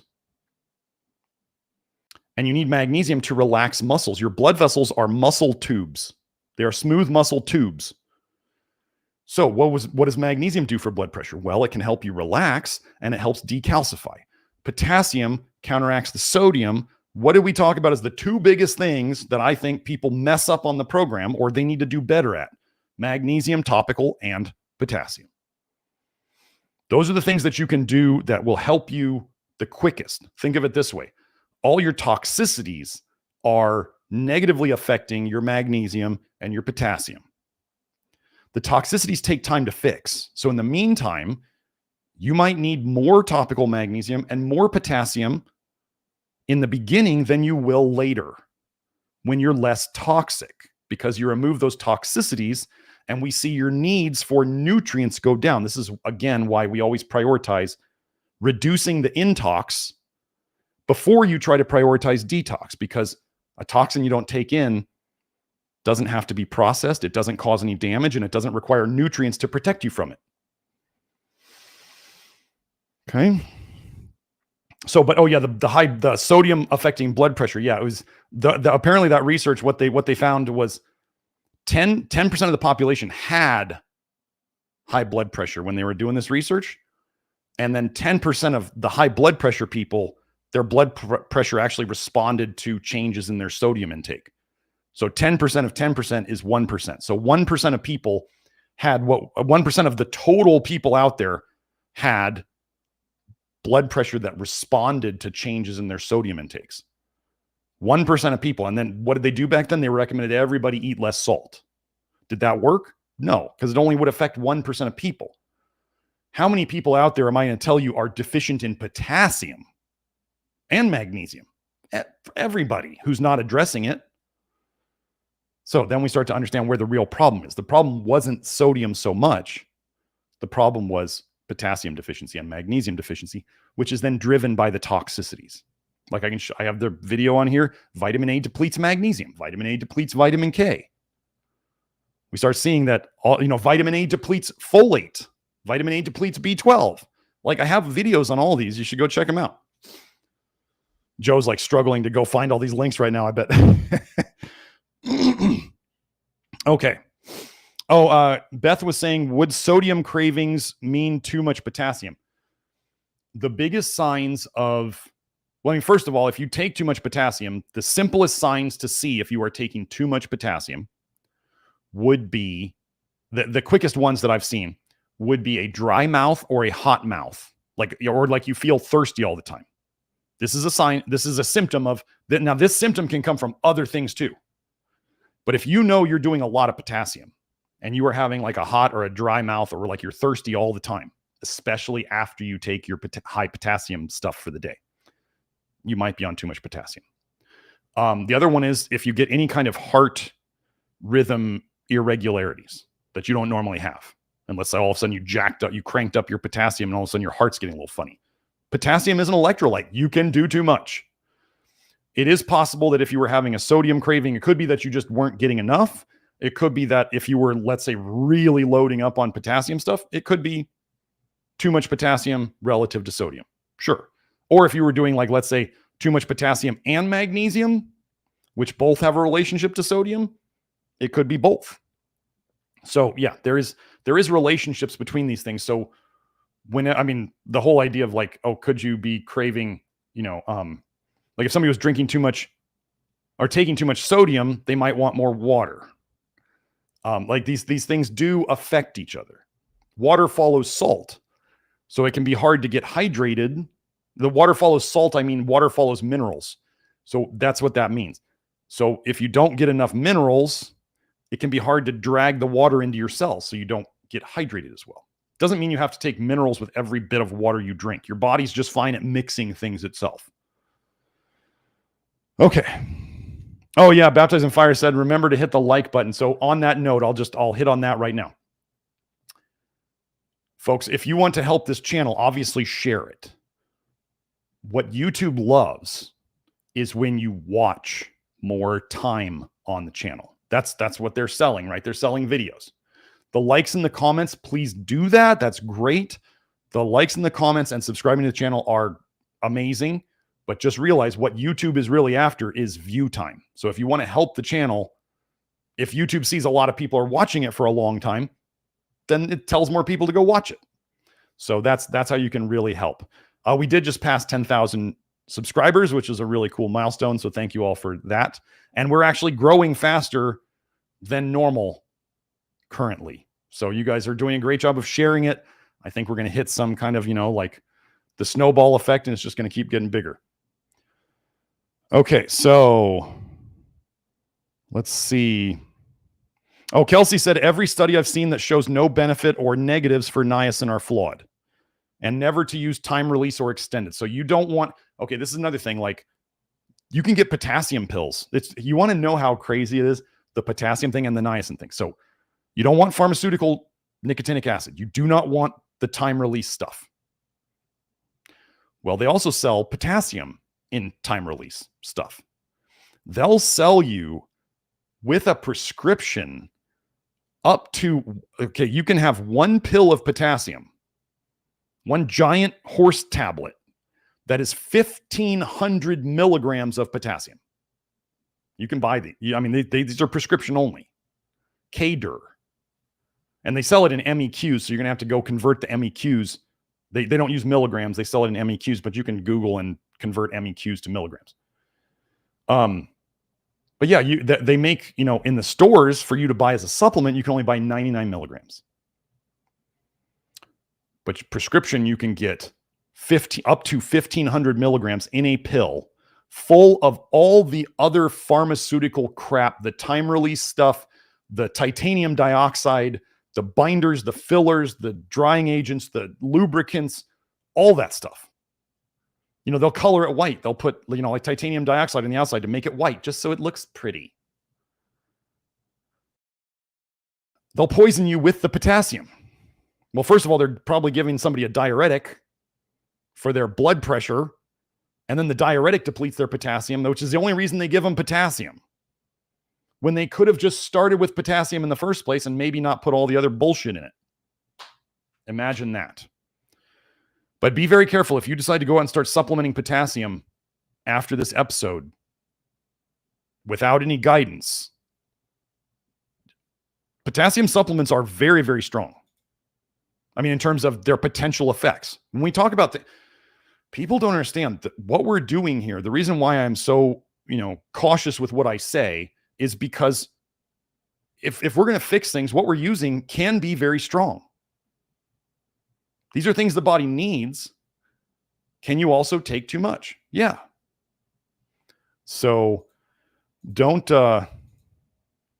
just think that just because I'm talking about it, that you can just go hog wild and take tons of stuff. Unless you want to get, if you're going to be dumb, you better be tough. So again, if you want more of these expressions, you can go watch the aphorisms and words to heal by episodes. Because yeah, I have a lot of them. There's the crazy stuff on Twitter right now with everybody overdosing things. 10 grams of creatine a day, 10 grams of sodium a day, One guy just posted 10,000 units of vitamin D3 a day to get bigger, like to get buffer. You can inhibit your myostatin by taking 10,000 units of vitamin D3 a day, and it's in all of our supplements.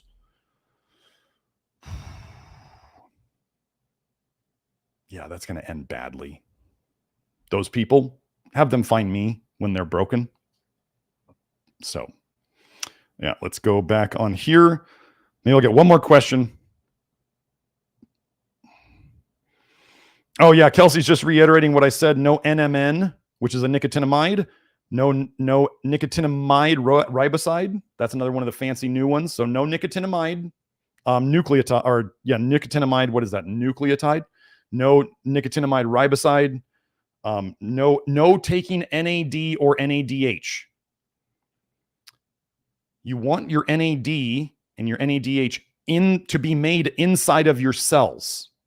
Taking external NAD, whether it's by pills or whether it's by IV, doesn't mean that gets into your cells. And Kelsey actually has research that shows that NAD or NADH outside of your cells is bad for you. Don't take NAD or NADH. It's all really expensive. It doesn't work as well as nicotinic acid. So why not do the cheaper version that works better? Okay.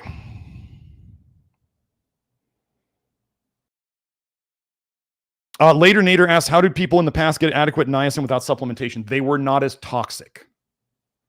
Actually, one of the things that I always think this is really cool about how Kelsey and I kind of came together. Kelsey, somebody introduced Kelsey to my work, and she started watching it, and she was paying attention to, what people were saying and how people were getting better. And she loves her niacin. We know this. And we love her for introducing us to it. What she saw was, she was like, this approach is fixing niacin deficiency. So she associated lots of things with niacin deficiency. I associate lots of things with toxicity. Are they both the two sides of the same coin? Yes. So what she saw was that we were fixing a deficiency by reducing the toxicities coming in. That was the mechanism. So what can we do to get people better faster? Well, we can reduce the toxicities and take niacin. And so I thought that was really cool when we kind of like, is it chicken or the egg? It doesn't really matter. We're going to fix both. Like, some people want to know, how did this happen? And I'm like, I don't know. I don't care. Unless those things are still in your life. Like, if you have mold in your house, fix the freaking mold. Like, stop spending money with me. How many other practitioners say that? I'm like, get the mercury fillings out of your mouth, fix the mold in your house, fix these things that are constantly poisoning you every day before you spend any money on me. You will get far more out of your money by not poisoning yourself. How much of health these days is about removing things? Everybody wants to add things. Add your superfoods, add this supplement, add this kitchen sink supplement. Now they're like, take pharmaceuticals. Crazy. And what are we doing? We're saying do less, like that Paul Rudd in what's the one? What's the one with Russell Brand and Paul Rudd and the puppets? What's that movie? Anyway, somebody will say it. It's one of my favorite movies. But where the guy's like trying to learn how to surf, and he's like, no, do less. No, you're doing too much. Just do less. That's what most of the benefit of what we do here is to do less. Can we fix a niacin deficiency faster by reducing toxicity and taking some niacin? Yes. So to your question, later Nader, people didn't used to be as toxic. It's as simple as that. So they didn't need as much niacin. That's it. That's always a huge question, is how did people in the past, when they say, how did people in the past get enough magnesium? Well, they weren't as toxic. They weren't taking vitamin D supplements. They weren't taking vitamin A supplements. They weren't eating so much vitamin A in their diet. They weren't doing all sorts of things that they're doing today. So they weren't taking calcium supplements. They weren't messing themselves up as badly as we are today. So we got that. Oh yeah, Vasil said the same thing. They had a lower need for niacin due to less toxins. The more toxic, the more nicotinic acid is needed. Absolutely. That's he just basically said what I said. Okay. Oh, and Kelsey said, interesting thing I noticed, case studies where people were trying to beat drug tests and took grams of niacin, but freaked out because of the flush and went to the ER. They drug tested them at the hospital. They were totally clean. Many of you have probably heard about flush niacin for beating drug tests. Does it potentially work? Could it clean the drugs that are in your bloodstream out long enough that you could have a clean test? Why not? I mean, if we were to assume that, let's say, recreational drugs, if they're floating around in you, right, they don't stay very long, but they're also really toxic. So if the body was to prioritize more toxic things that it can break down, like organic chemicals, as opposed to like toxic metals, would it prioritize those? We have to assume that, I mean, we assume here that the body's intelligent, that it would break those down first. So they were taking it because they were doing drugs, and then they went to the hospital and they drug tested them and they were clean. Niacin, flush niacin, nicotinic acid is critical to run your detox systems. It just is. So, Elias asks, what about niacin? Is that okay? She's saying as, or he, I just saw Elias, as inositol hexaniacinate. Kelsey says she has found some things with inositol hexaniacinate in the research that she didn't like. And this is nothing against Kelsey, because I found tons of research that I can't find anymore. I asked Kelsey if she could show me the paper, and she had trouble finding it again. But she said stuff she read in the past, she was like, she kind of decided that she didn't like whatever it was. And I'm okay with that, because I tried inositol in the past with people. I didn't like the results. So inositol hexaniacinate, yes, you are taking niacin, but you're also taking inositol, which I didn't like. I didn't like using inositol in practice. So her observations from the research and my observations from inositol, I was like, okay, we're not messing with that one. So that's what we got. And I didn't hold it against Kelsey for not being able to find the paper, because there's papers that I have trouble finding again, where I know I saw them. I don't know if it's Mandela effect or it's just trouble finding them, because papers are disappearing, folks. We're having to find some papers on the Wayback Machine now, the Internet Archive, because they're not published on the internet anymore, which is really weird that those papers would start to disappear. Let's see. Oh, wait, that was going to be the last one. Now I feel like doing one more.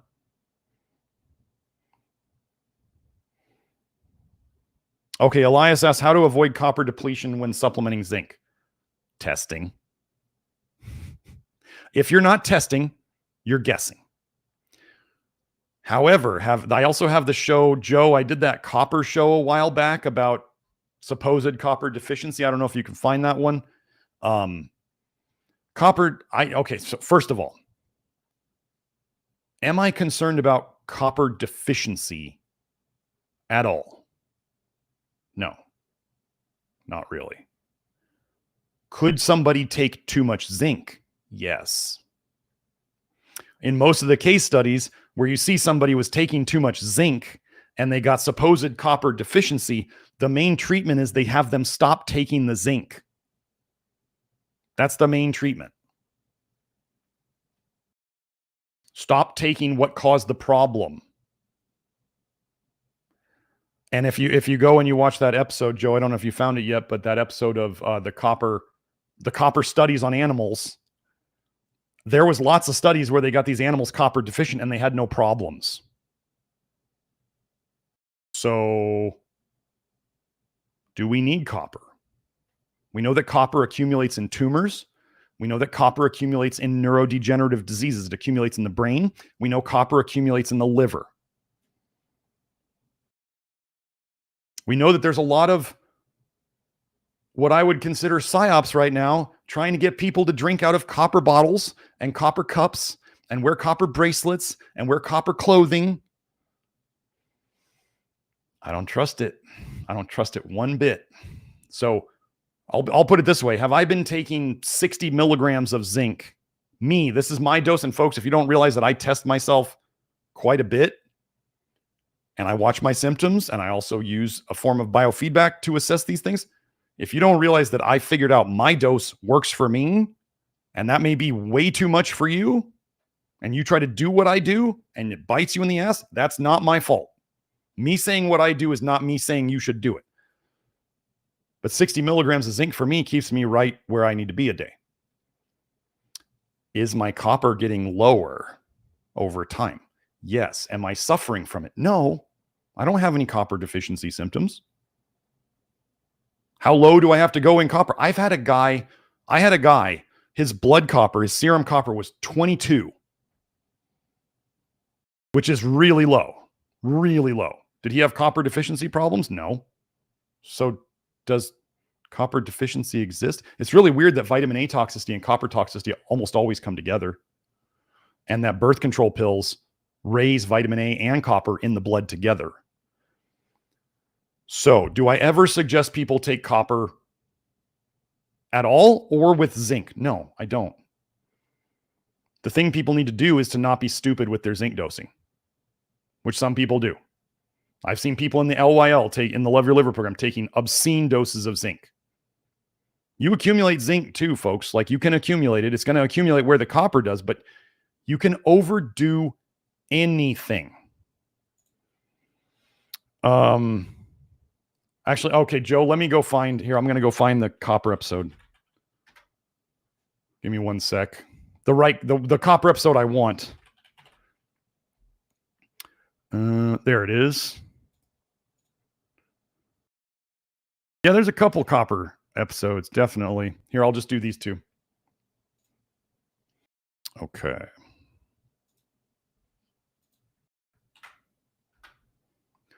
And okay, so I put those in the live chat. Okay. Let me just go check something.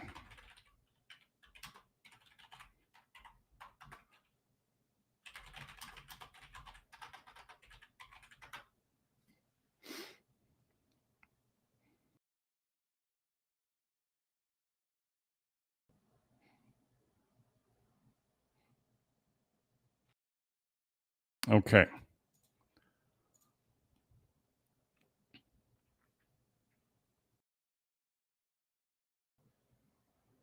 Here we go. This is going to take a little bit of explaining for people to understand it. This is the last thing I'm going to go over today. I just put that link in the chat. Joe, I'm going to share my screen.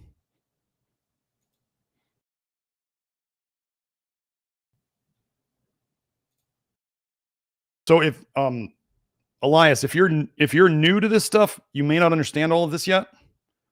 But as you hang around long, you'll start to understand. Okay, hold on, Joe. That's not the right one. This one. Okay. Causal relationships of familial hypercholesterolemia. So I wanted to go back to that familial hypercholesterolemia so we could go over it, because I started thinking, I wonder if this is connected to vitamin A, since we were talking about that. And they say with the risk of multiple vitamin deficiencies. Do you think we're going to find multiple fat storable vitamin deficiencies? Okay. So if you don't understand the way we do things here, this may not make sense to you yet, but you can watch the shows that are related, and I'll talk about them as we go. Familial hypercholesterolemia was suggestively associated with higher odds of thiamine deficiency, B1, and vitamin D deficiencies. Okay. If those of you who understand toxic bile paradigm and the toxicities and deficiencies we go over here, and you understand antidotes, thiamine is an antidote for aldehydes. Thiamine binds to aldehydes and makes them affect you less.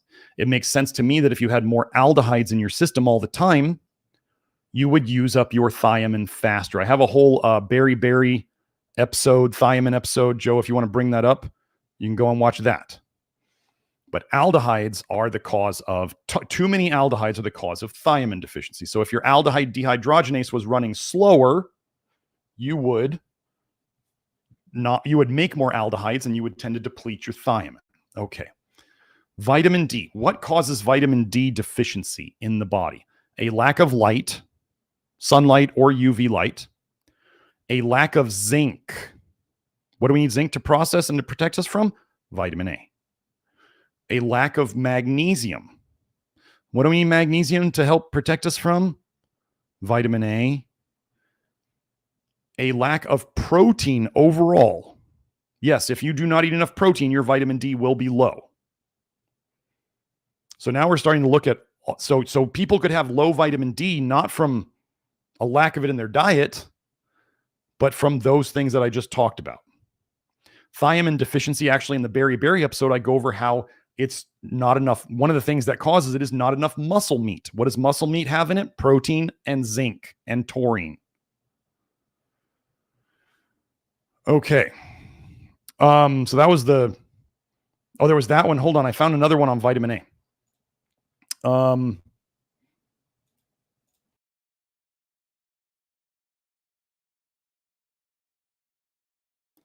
Let me just find it first.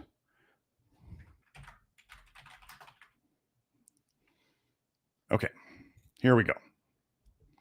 So let me put the link in there. Like I said, this is the last link. Last thing we're going to go over. Causal relationships of familial hypercholesterolemia with the risk of multiple vitamin deficiencies, a Mendelian randomization study. Are these the same guys? What have we got? Zhang, Wei, Zhu. Let's look here. Zhang, Wei, Zhu. Okay, so it's the same guys, but this was 2024. This is 2024 too. This may be a repackaging of the same study. Who knows? Okay. The causal relationship between familial hypercholesterolemia and various vitamin deficiencies has not yet been elucidated. So what do we talk about here? Toxicities and deficiencies. I think, understand them better than conventional science does. Okay. Was this just the vitamin A one? Oh, this is same vitamin D too. This is not, they didn't find anything with vitamin A. Let me see.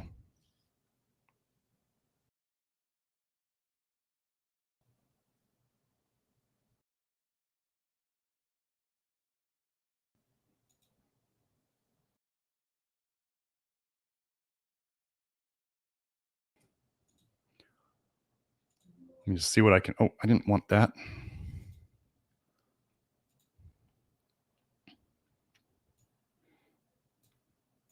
Hold on.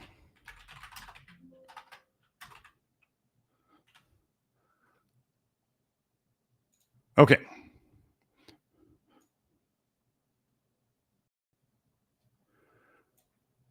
Here we go, Joe.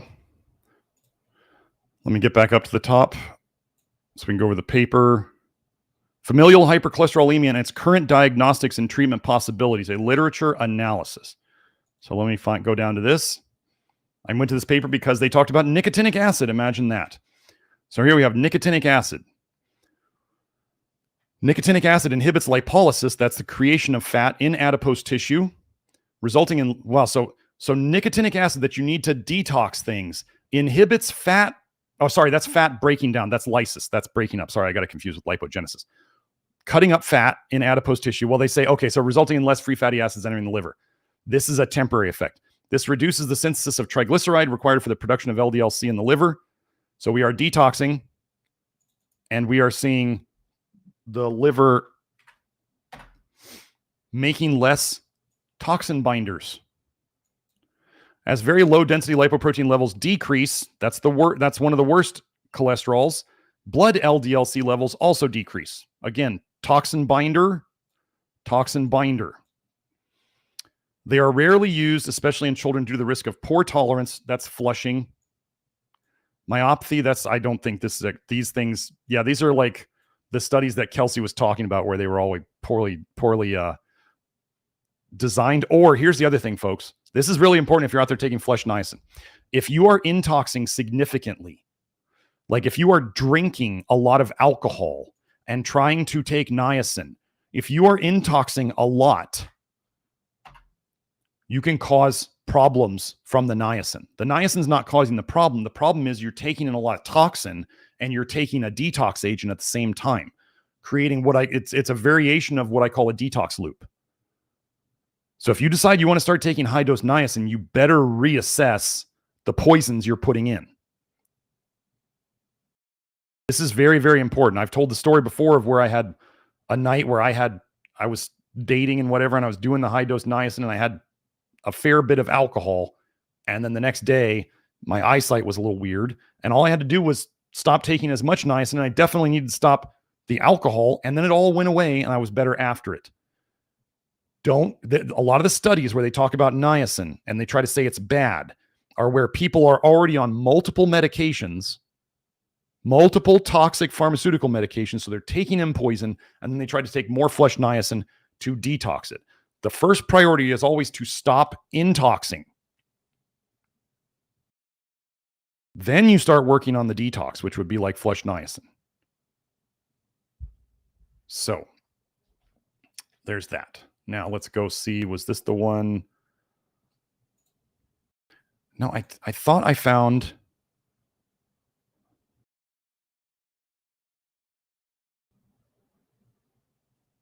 Let me see. It was this one. Oh, that's the one that okay.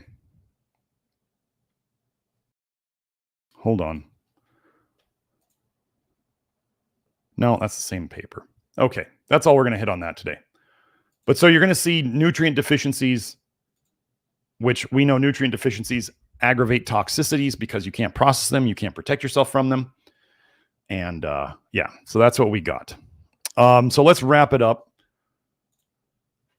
So that was the part 2 of the heart disease root causes episodes.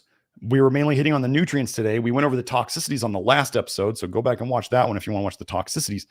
If you'll note, we tie all of these things together. The toxicities make the deficiencies worse, and the deficiencies make the toxicities worse. You want to work on both of them, but always remember, stopping intox is the priority over pushing detox. Most people just push detox, and that's why when most people try to detox, they feel like hot garbage. It's because they're still taking in toxins. They may not know about it, though. So anyway, that's what we got. If you want to find more information from me, you can find nutritiondetective.com. That's our main website. There is, we've got the supplements there. We've got, if you want to work with our practitioners, the testing and consultation is there. If you want to find the Love Your Liver program, you can also find it there. However, the main website for the Love Your Liver program, members.nutritiondetective.com. And then the final thing where I tend to spend my time on social media is Twitter. That's where I get to see all these disastrous recommendations. I'm NutriDetect on Twitter, NutriDetect. I've done 3 podcasts. I've been a guest on 3 podcasts in the last couple of days. So you're going to want to keep an eye out for those. I'm going to keep going out there and spreading the good word. So you guys sharing those is great. And then we'll just get out to more people. And yeah, we're very excited about the new products that will be coming out very soon. Yeah, I'm still in my experimental phase on the secret supplement, which we'll talk about when it's time, because I'm doing lots of testing on myself to show that this stuff does what it's supposed to do. Anyway, hope you all enjoyed that show. I will see you all next week. I think we'll do the potassium show next week. So have a great week, and I'll see you then. Bye now.